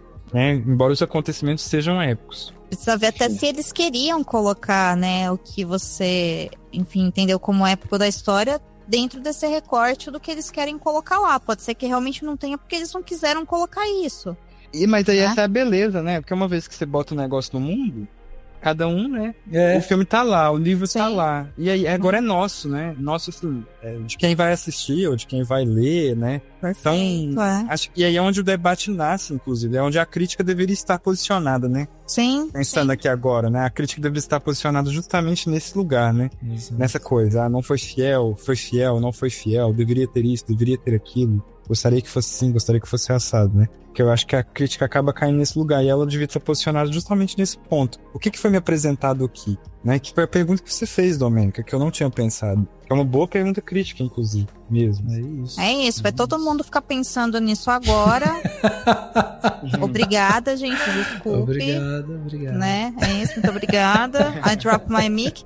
Mas também tem uma coisa, Rafa, que só pra voltar lá pra questão que você estava falando, né, do Fast Entertainment, que eu acho que é uma coisa que é muito atual pra gente. Eu sou super também do time do Alan. Eu gosto de consumir séries que agora já não são, né, normalmente lançadas semanalmente. Eu até deixo acumular, porque assim, eu vou assistir, então eu assisto 2 episódios por dia. Eu não assisto na sequência, mas eu assisto nos meus intervalos, das refeições, às vezes antes de dormir. Eu e o Rô, a gente tem essa rotina, né, de sentar, assistir um episódio junto e tal. Só que acontece, gente, a gente precisa de tempo, a gente precisa de atenção, na verdade. E aí eu fico pensando, olha que loucura, né? Como as coisas não sei, não bate muita conta quando a gente para olhar com um pouquinho de criticidade. A gente tem os streamings nessa corrida para falar que eu tenho que lançar uma temporada de... Agora estou parando com isso, né? Mas enfim, de 10 episódios para o pessoal ouvir, assistir, e em 24 horas não foi um fracasso, então a gente não vai renovar. Então você tá querendo que a pessoa pare a vida dela por 10 horas para só consumir aquilo, e aí assim, o bagulho sai 8 horas da manhã no streaming, 9 horas da manhã, 8h15, já tem gente explicando o que aconteceu, final explicado, aí você fala, moço, calma aí, né? O negócio nem deu tempo do público assistir para poder ler o seu artigo, né? E o quanto que faria mais sentido, já que a gente tem que é isso que muitos roteiristas, né, agora são obrigados, né, por contrato a trabalhar dessa maneira com a Netflix nessa onda de o pessoal não está dando atenção para as obras, Porque elas assistem com o celular. Por que a gente vai pro celular quando a gente tá assistindo alguma coisa? Porque a nossa atenção foi desviada.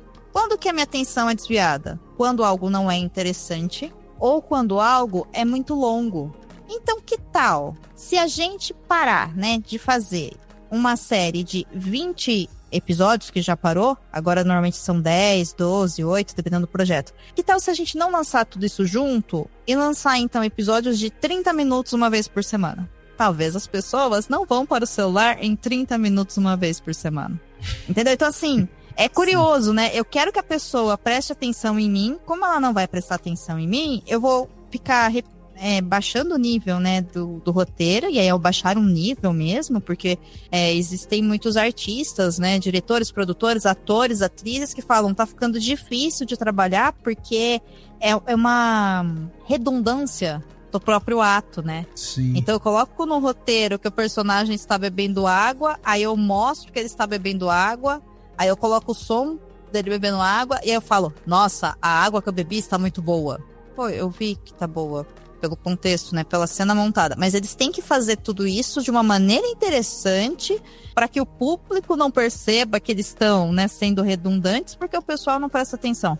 Que tal, então, diminuir de 45 minutos por episódio semanal para 30 minutos, sabe?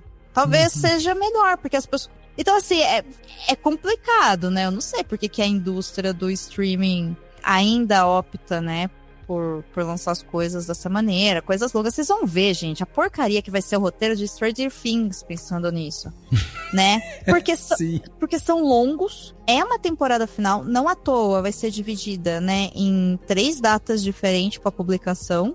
Só que é muito tempo, Rafael. Sim. Mais de 1 hora pra gente assistir um episódio depois de 2 anos da série parada é muito tempo. E aí, como o pessoal vai pro celular e vai querer estar comentando, né? Porque é isso também, as pessoas estão assistindo e não conseguem segurar a opinião pra si, esperar dar uma acalmada pra ir pra uma rede social postar, ela já quer postar na hora, né? Então tem esse jogo também das redes, né? E dopamina, pá. Quando um livro, você até pode, gente, né? Tá lendo um livro lá, você tá lendo lá, sei lá, Dom Casmurro. Aí você vai perguntar, né? Nossa, será que traiu ou não traiu? Ninguém se importa com isso de verdade, mas vamos lá, né? Se você só jogar uma opinião sobre alguma passagem de Dom Casmurro na rede social, ninguém vai entender do que você tá falando. Então você tem que parar, escrever que você está lendo e colocar a sua opinião.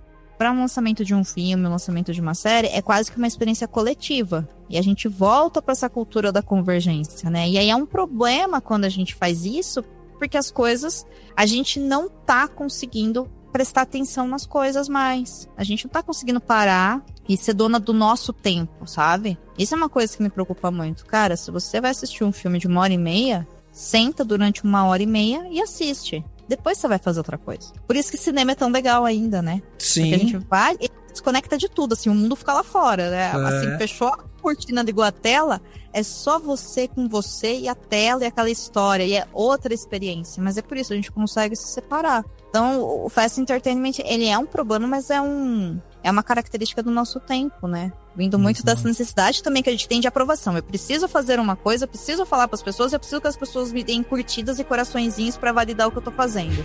Cara, só faz, sabe? É um desafio moderno.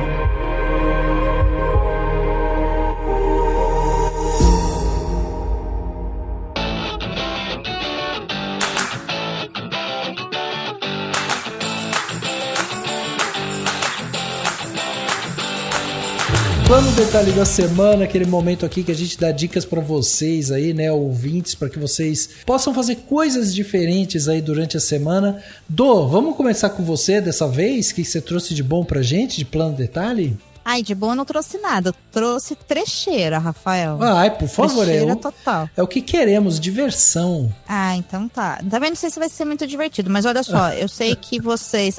porque aí meus gostos são meio peculiares às vezes. Uhum. Eu adoro filme ruim, acho que isso não é um segredo pra ninguém, né? E aí, eu fiz uma maratona de filmes de terror durante esse ano todo, porque eu fui enganada por você e pelo Edu Sasser e por mais alguém que estava apresentando aquele episódio do início do ano de filmes esperados de 2025. Sim. E você Você, Rafael, agora a gente vai conversar. Você me prometeu que ia sair um Jogos Mortais novo.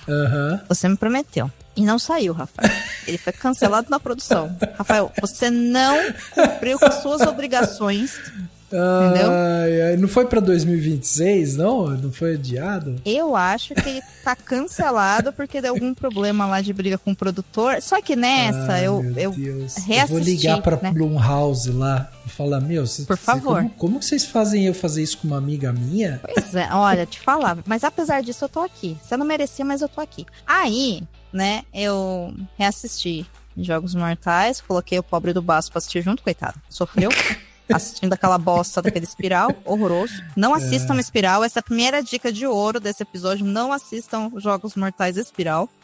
E aí eu entrei numa onda de fazer maratonas de filmes. E como vocês lançaram um episódio semana passada, né, falando de filmes de Halloween, boa, eu vou continuar a thread. Legal. Eu descobri um que se chama VHS Halloween, que ele é um filme agora de 2025, depois pesquisando eu também descobri que ele é uma franquia, né, então tem vários outros VHS, mas a lógica do VHS Halloween é que é uma coleção de fitas de vídeo com temáticas de Halloween, sabe? Então, é como se fosse uma coletânea de curtas, onde cada um é dirigido por uma pessoa diferente. Todos eles têm uma estética bastante independente, sabe? Realmente como se fosse uma gravação de câmeras.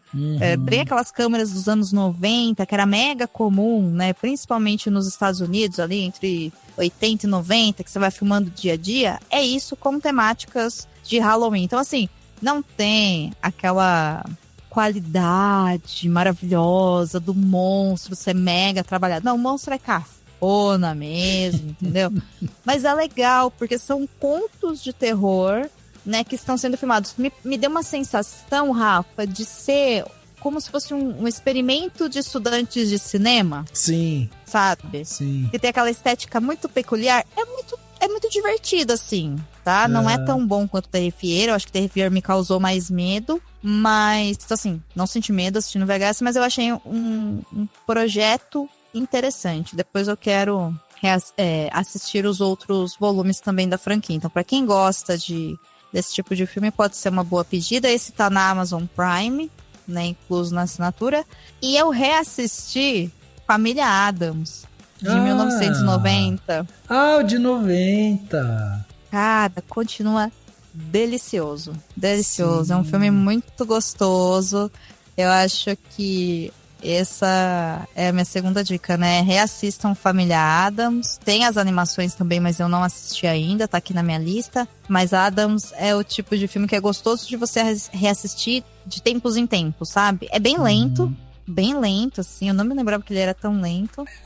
Mas é divertido. É 1h30, pelo menos um segundo que passa rápido. É isso, faz esse exercício. Bota aí Família Addams e vê se você consegue ficar sem no Blue Sky ou no Twitter ou no Instagram xingar que tá lindo. Boa, muito bom. Tá aí, então, 2 filmes que a Dô trouxe aqui pra gente. Lembrando vocês, ouvintes, né, que tudo que a gente tá falando vai ter link no post ou na descrição desse episódio.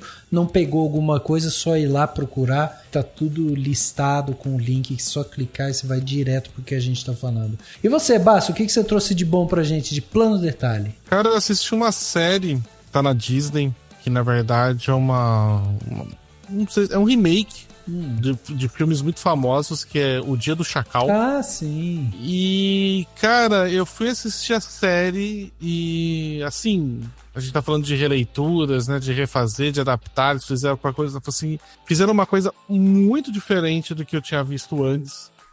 E eu achei maravilhoso ainda a série, assim. Eu fiquei encantado, absurdo com a riqueza de detalhes, da ideia toda do planejamento daquela história. Apesar de ter uma coisa muito batida entre o Chacal e a policial, que coloca uma policial pra perseguir ele agora, a Bianca, que no filme na verdade é um policial, é um homem que persegue ele. Mas a ideia toda de caracterização dele, dos tiros impossíveis, mas mega planejados, o quanto que ele, na série toda, tem 2 contratos de assassinato que ele faz. Então tem muita cena de preparação, muita coisa sendo estudada para ser feito aquilo, enquanto ele tá tentando fugir dessa policial que tá conseguindo fechar, principalmente, finalmente alguém conseguiu pegar alguma pista dele. Eu vou dizer que ele teve um erro ela teve mais sorte, mas ela também é muito boa, né? Então fica naquela coisa. E aí você tem esse jogo de gato e rato, enquanto você vai vendo o quanto paralelo que tem entre tanto a policial quanto o assassino. E tá na Disney, eu acho que são 10 episódios. E eu achei, assim, extremamente satisfatório. Eu particularmente gosto de filmes e conteúdos com Sniper. Ter no primeiro episódio ele dando um tiro a 3.815 metros de distância foi uma coisa, assim, deliciosa de se ver, assim. Foi... Eu acho que eu voltei, eu devo ter assistido umas 3, 4 vezes os 10 minutos que tem dele preparando o tiro, sabe? Foi, pô, que coisa linda. E você sabe que você falando desse, eu lembrei, não sei se você tá com essa expectativa, porque eu adoro filme assim também, né? Filme e série, esses ação, né? Desse jeito. Mas eu lembrei de um que tá pra sair esse ano agora, no final de novembro, ali pelo dia 20, né? Vai sair O Sobrevivente, que é um filme... que é um remake, né? É baseado em um livro do Stephen King e já tinha sido feito, né, lá nos anos 90 com o Arnold Schwarzenegger, esse filme, e agora... sim, que é do pessoal do reality show, né? Isso, do reality show, exatamente. E ele vem agora sendo dirigido pelo Edgar Wright, que foi aquele cara que fez Em Ritmo de Fuga, né? Maravilhoso. Que fez Todo Mundo Quase Morto, Scott Pilgrim, né, também. Enfim, é um cara muito bom, eu adoro ele, um ótimo diretor. E o ator principal do Sobrevivente vai ser o Glenn Powell, e já mostraram o filme tanto pro Stephen King quanto pro Arnold Schwarzenegger.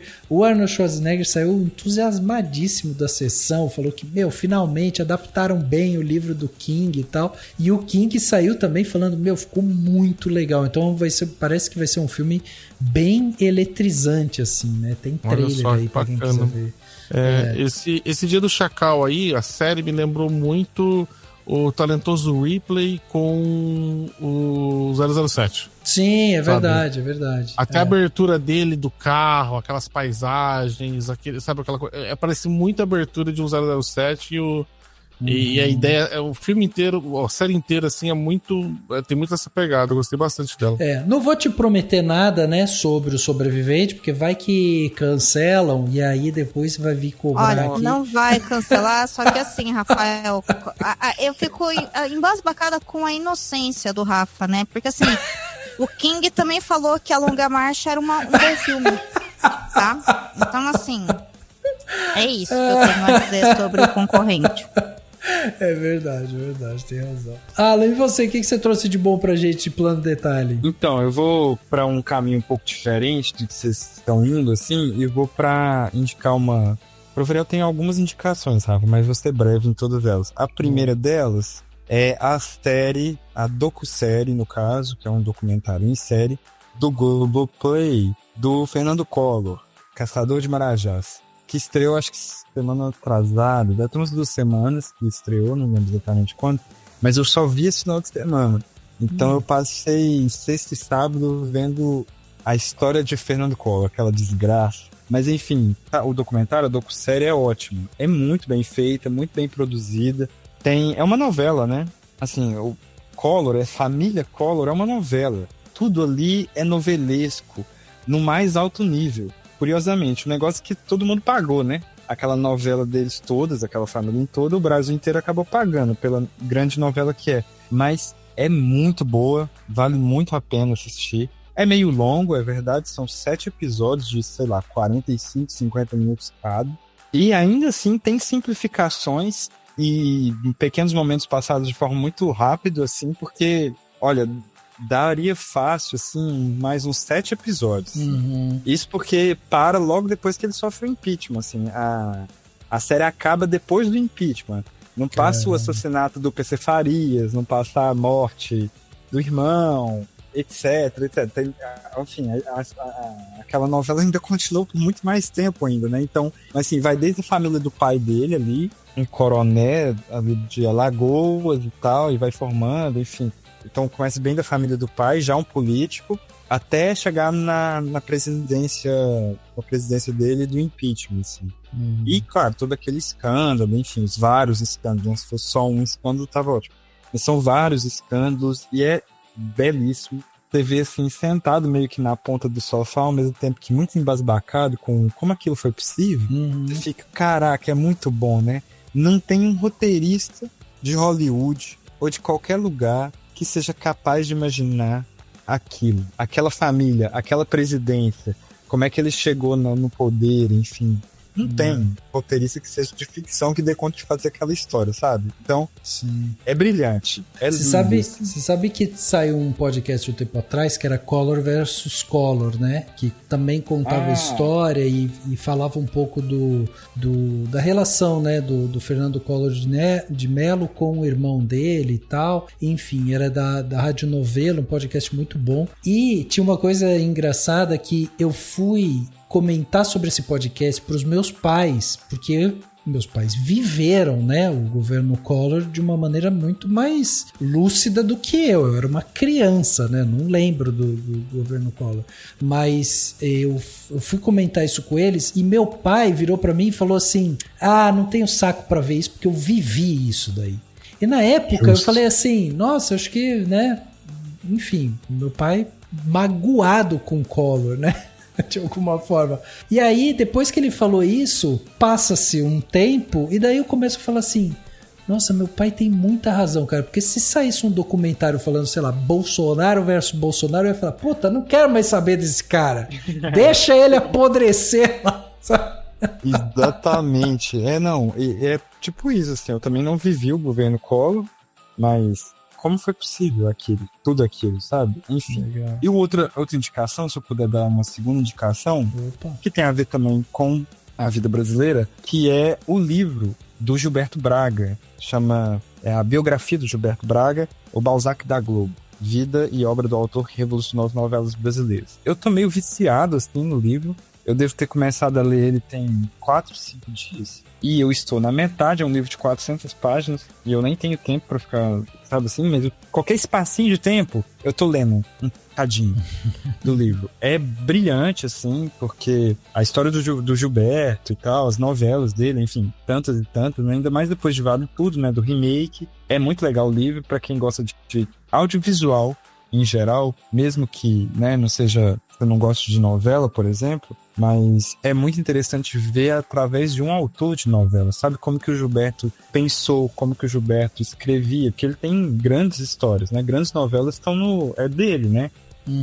Vale Tudo, obviamente. Tem aquela minissérie, Anos Dourados, depois tem Anos Rebeldes. Tem Paraíso Tropical, que o Wagner Moura ficou famoso, né? Não ficou famoso, já era famoso, mas aquele meme dele, né?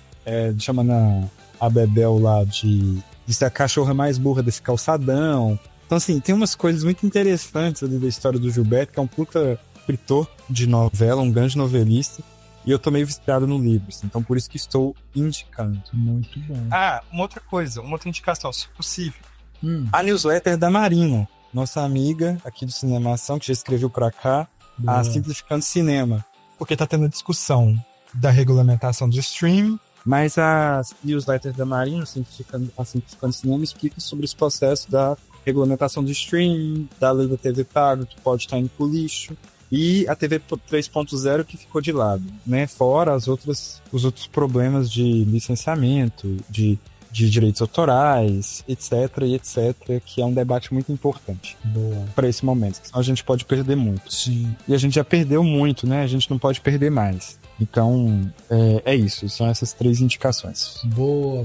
Tá aí, então. Todos os links aqui na postagem. Para fechar a indicação aqui, né? Os planos detalhes, eu vou trazer uma série que eu vi na Netflix, que é o Monstro, né? Chegou a 3ª temporada de Monstro. Cada temporada, ela conta a história, né? De um serial killer americano que aterrorizou, né, o país naquele determinado momento, e dessa vez o Monstro conta a história de Ed Gein. Ed Gein é um cara, né, que, enfim, ficou super conhecido ali em meados de 1930, mais ou menos, e é uma produção que vai mergulhar justamente nessa vida perturbada ali, né, desse cara que foi um criminoso, um dos mais infames aí da história americana, e que inspirou muitos filmes icônicos de terror por conta, né, das coisas que esse cara fazia. Então a série ela combina uma narrativa que envolve ali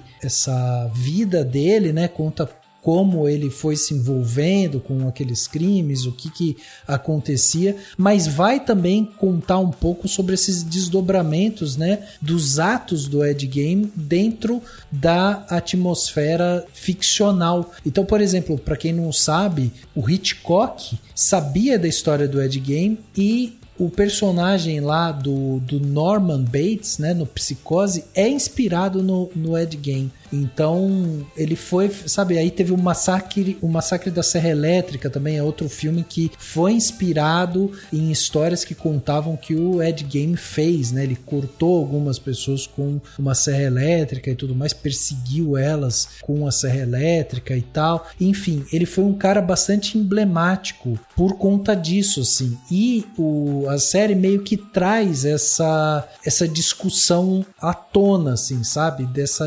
espetacularização do horror e de como a mídia também explora isso. Então é uma série que vai combinando essas narrativas, assim. Tem a atuação do Charlie Hunnam, né, que também é ele que faz o Ed Gein, tem uma atuação muito boa, assim. Ele tem os trejeitos, a maneira de falar, sabe, muito bem encaixado ali e tal. E a série, depois de um determinado momento, você vê que o Ed, né, ele foi diagnosticado, ele tinha uma esquizofrenia, e aí ele acaba nem sendo julgado pelos crimes dele, mas ele acaba ficando preso, né, dentro de uma instituição psiquiátrica, e ele vai falecer em 1984, já com 70 e tantos anos, 80 e tantos anos, enfim. E aí a série é interessante porque ela meio que mergulha também, sabe, dentro disso, dessas condições psiquiátricas dele, e aí ela dá uma humanizada no cara. Então tem um momento da série que você fica meio,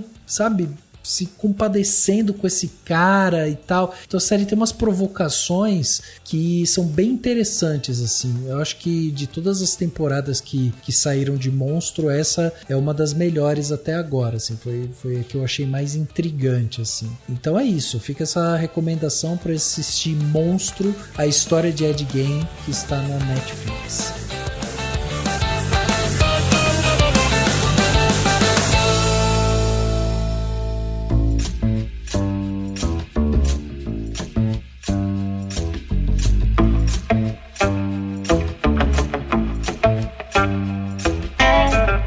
Gente, chegando aqui ao final desse podcast Cinemação 624, bati esse papo sensacional com os meus convidados para falar sobre livros, sobre filmes, sobre adaptação, e eu não poderia gravar, né? Não poderia bater esse papo se eles não estivessem aqui, doado o seu tempo para estar aqui para conversar com a gente. Então, Alan, muito obrigado pela sua presença e, por favor, deixa meios de contato aí para quem quiser acompanhar você, ler o que você escreve também. Como é que faz, Alan? Muito obrigado, Rafa, pelo convite, mais uma vez. Uma alegria muito grande estar aqui. Sempre me chame mais vezes quando quiser. Foi um prazer, Rodrigo, Domênica, estar com vocês. A gente, acho que é a primeira vez que a gente está aqui, que eu estou aqui com vocês, então estou muito feliz. Obrigado pela companhia, foi muito, muito feliz. E saiu com um amigo novo hoje, hein, Alan? Foi um amigo, obrigado, amigo, você é um amigo. Meme do Pica-Pau. Então, vocês podem me encontrar no Cinemação, com uma coluna lá, pelo menos quinzenal ou coisa do tipo, mas geralmente a cada 15 dias tem minha coluna no Cinemação. Vai sair essa semana, aliás, provavelmente quando esse episódio for ao ar já vai estar disponível lá, que eu tô analisando um pouco alguns documentários que tem no streaming. Ultimamente, tô fazendo um apanhado de alguns documentários legais, assim, que eles são muito originais, mas parece que eles sofrem por estarem no streaming. Embora o streaming tenha favorecido muitos documentários, eu acho que o streaming tá fazendo uma coisa prejudicial aos documentários. Eu tento elaborar melhor essa hipótese na coluna dessa semana. Vocês podem me encontrar também no Letterboxd, no Blue Sky e no Instagram, mas no Instagram nem tanto, mas geralmente estou nesses dois. No Alan Alveseu, @AlanAlveseu. E tem a minha newsletter também, A Não Seja Útil. Pode ser encontrado lá no Substack, dá um Google também, A Não Seja Útil, Alan Alves, vai achar lá. Onde eu falo de outras aleatoriedades, coisas da vida, que eu vou narrando e tal. E também tem meus artigos publicados no Peliplá também agora, que podem ser lidos. Também lá, geralmente, eu falo mais de TV brasileira e tal. Tento escrever mais sobre novela, sobre documentário e tal. Então, são nichos diferentes, são lugares diferentes para falar sempre da mesma coisa, de maneiras um pouco diferentes. Mas tem nesses todos os lugares, assim. Sempre falando de audiovisual e de televisão, especialmente de filme, que é o ponto principal. Novela, série e, enfim, em linhas gerais. É isso. Rafa, obrigado. Um beijo. Um prazer. Muito obrigado, foi demais. Obrigado também, Basso, pela sua presença aqui com a gente. O Basso, para quem não sabe, pode ser encontrado através de caixa postal, né, Basso? Manda uma cartinha para... O homem que se desvinculou das redes. Impressionante, né? Tal qual os astecas. Mas muito obrigado, Rafa, por ter chamado aqui. Eu gosto muito de gravar, já falei. Me sinto muito em casa aqui no Cinemação. Então é sempre muito gostoso bater esse papo. Mas como o Rafa disse, realmente eu felizmente ou infelizmente, não sabemos ainda. Estou sem redes sociais. Então, se quiser falar comigo, não tem muito como, né? Se quiser falar comigo, não queira. Não queira. Não vai ter nada de importante também, gente. Né? Vocês podem me ouvir de vez em quando a Domênica permite, eu participo do Perdidos na Estante. Então, às vezes eu tô lá. É comigo o problema mesmo, né? Fazendo alguma coisinha. Mas e é isso. É isso. Sigam lá o Perdidos e tem que agradecer também aqui a Dô, né, que sempre tá disposta, sempre vem aqui conversar com a gente. Dô, muito obrigado e já faz o convite também pro Perdidos, né? Afinal de contas, o Basso tá lá, você tá lá e tem muito papo sobre livros e filmes, né? Vai ter o Rafa lá, gente, no especial de Natal desse ano. A gente já combinou, a gente tá gravando isso em outubro, ó. A gente tá gravando isso em novembro, o mês virou, né? É isso. Mas nós vamos receber o Rafa lá pra falar de um filme de Natal que pouca gente sabe que é uma adaptação, olha aí. Fica aí no suspense. Quem quiser saber vai ter que acompanhar o Cinemação. Vai ter que seguir o Instagram do Rafa e do projeto. Vai ter que seguir também o Perdidos na Estante, porque lá no Perdidos na Estante a gente fala sobre adaptações literárias. Olha só, que... Esse episódio, gente, na verdade foi patrocinado pelo Perdidos na Estante, brincando. Eu tava pensando nisso agora. Falei, gente, parece patrocinado.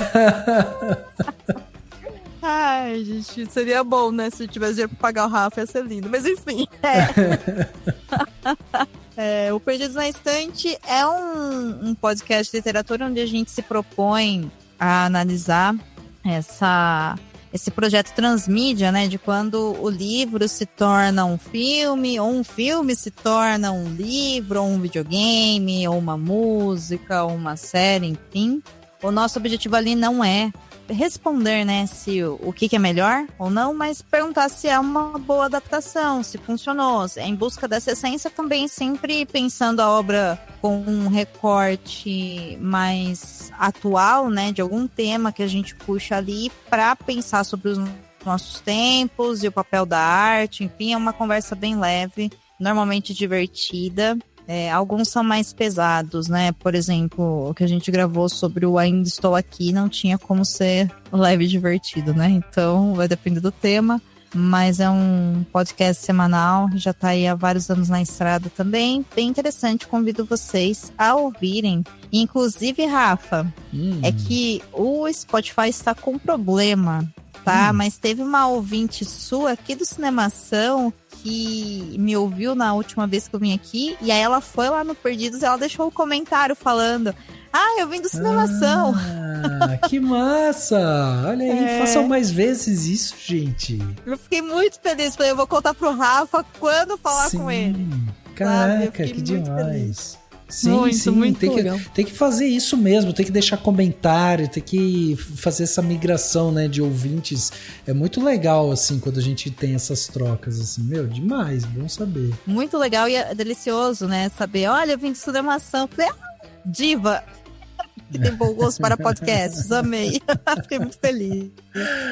Enfim, gente, Fica aí o convite para conhecer o Perdidos na Estante, acompanhar a gente. Se você ouvir qualquer episódio do Perdidos, a gente tá com mais de 350 já, deixa lá também um comentário falando que veio aqui do Cinemação, até eu volto para contar pro Rafa que você chegou, né? É isso. Além do Perdidos, Blue Sky, @domenicamendes.com, Instagram, domenica.mendes. Fico pouco em rede social agora, gente. Meu sonho é ser o Baço, mas por motivos de trabalho, eu não puedo.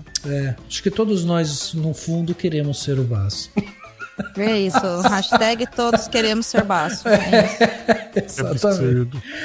Absurdo nada, meu filho. É real. Já virou motivo de terapia isso. É que eu não posso. E eu queria aproveitar que o Baço e a Dô estão aqui e lembrar aí também, né, que existe uma campanha que os dois encabeçam, né, o podcast é delas, o Cinemação apoia e usa muito a ferramenta lá de busca, né, de mulheres nos podcasts. Fica aí já para que vocês possam acompanhar o trabalho, porque é um trabalho muito bonito que esses dois aí fazem, né, e que ajudam também a trazer cada vez mais vozes femininas aí para dentro da podosfera, né, É isso, o objetivo é esse. É isso. Façam um podcast, chamem mulheres, gravem. Bora fazer podcast, gente, é bom demais. É isso então, gente. Antes da gente terminar, eu gostaria de convidá-los aí para você classificar a gente, né, lá no Spotify. Isso ajuda demais para que a gente chegue a novos ouvintes. Então basta acessar o Spotify, ir lá e dar as estrelinhas. Isso é bom pra gente porque a gente acaba sendo apresentado a novos ouvintes. E se você curtiu esse episódio, então vamos continuar essa conversa, por que não? Manda aí sua crítica, sua pergunta, ou alguma teoria que você tenha, ou só um oi, fala assim, tô aqui, tô ouvindo, gostei desse episódio, e você pode fazer isso através tanto das nossas redes sociais, né, no @cinemação, a gente está em todas elas, ou ainda pelo e-mail, contato@cinemação.com. Esse e-mail chega aqui direto pra gente, a gente te responde por lá e a gente vai continuar vendo e lendo tudo que vocês mandam. Então vamos manter essa conversa porque é muito boa da gente continuar o assunto assim de uma forma mais direta. Se você quiser conversar, inclusive comigo, é só me procurar aí por Rafa Aridelli. Eu também estou em todas as redes sociais, Instagram, Blue Sky, Twitter, e a gente pode continuar também trocando essa ideia por lá, por esses meios. E além de classificar a gente no Spotify, lembre-se que se você usa a Apple Podcasts, o Deezer, o Castbox ou a Aurelo, você também pode acompanhar a gente por lá e mandar seus comentários por lá também. Então, siga o Cinemação nos principais agregadores, assim tudo que a gente publicar vai chegar direto aí para vocês e vocês não perdem nada, sem depender do algoritmo maluco desses agregadores de podcast. E se você quiser dar aquela força pro Cinemação, lembre-se que com o valor de um cafezinho por mês você já ajuda demais a gente aqui. A gente oferece um grupo exclusivo no WhatsApp, onde a gente pode trocar uma ideia ali mais direta com os autores, convidados e também os padrinhos, né, do Cinemação, e além disso a gente envia também um presente para você no fim do ano. O link para se tornar um apoiador do Cinemação tá no post desse podcast ou na descrição dele. É isso, gente, o podcast Cinemação 624 fica por aqui e a gente se vê no próximo.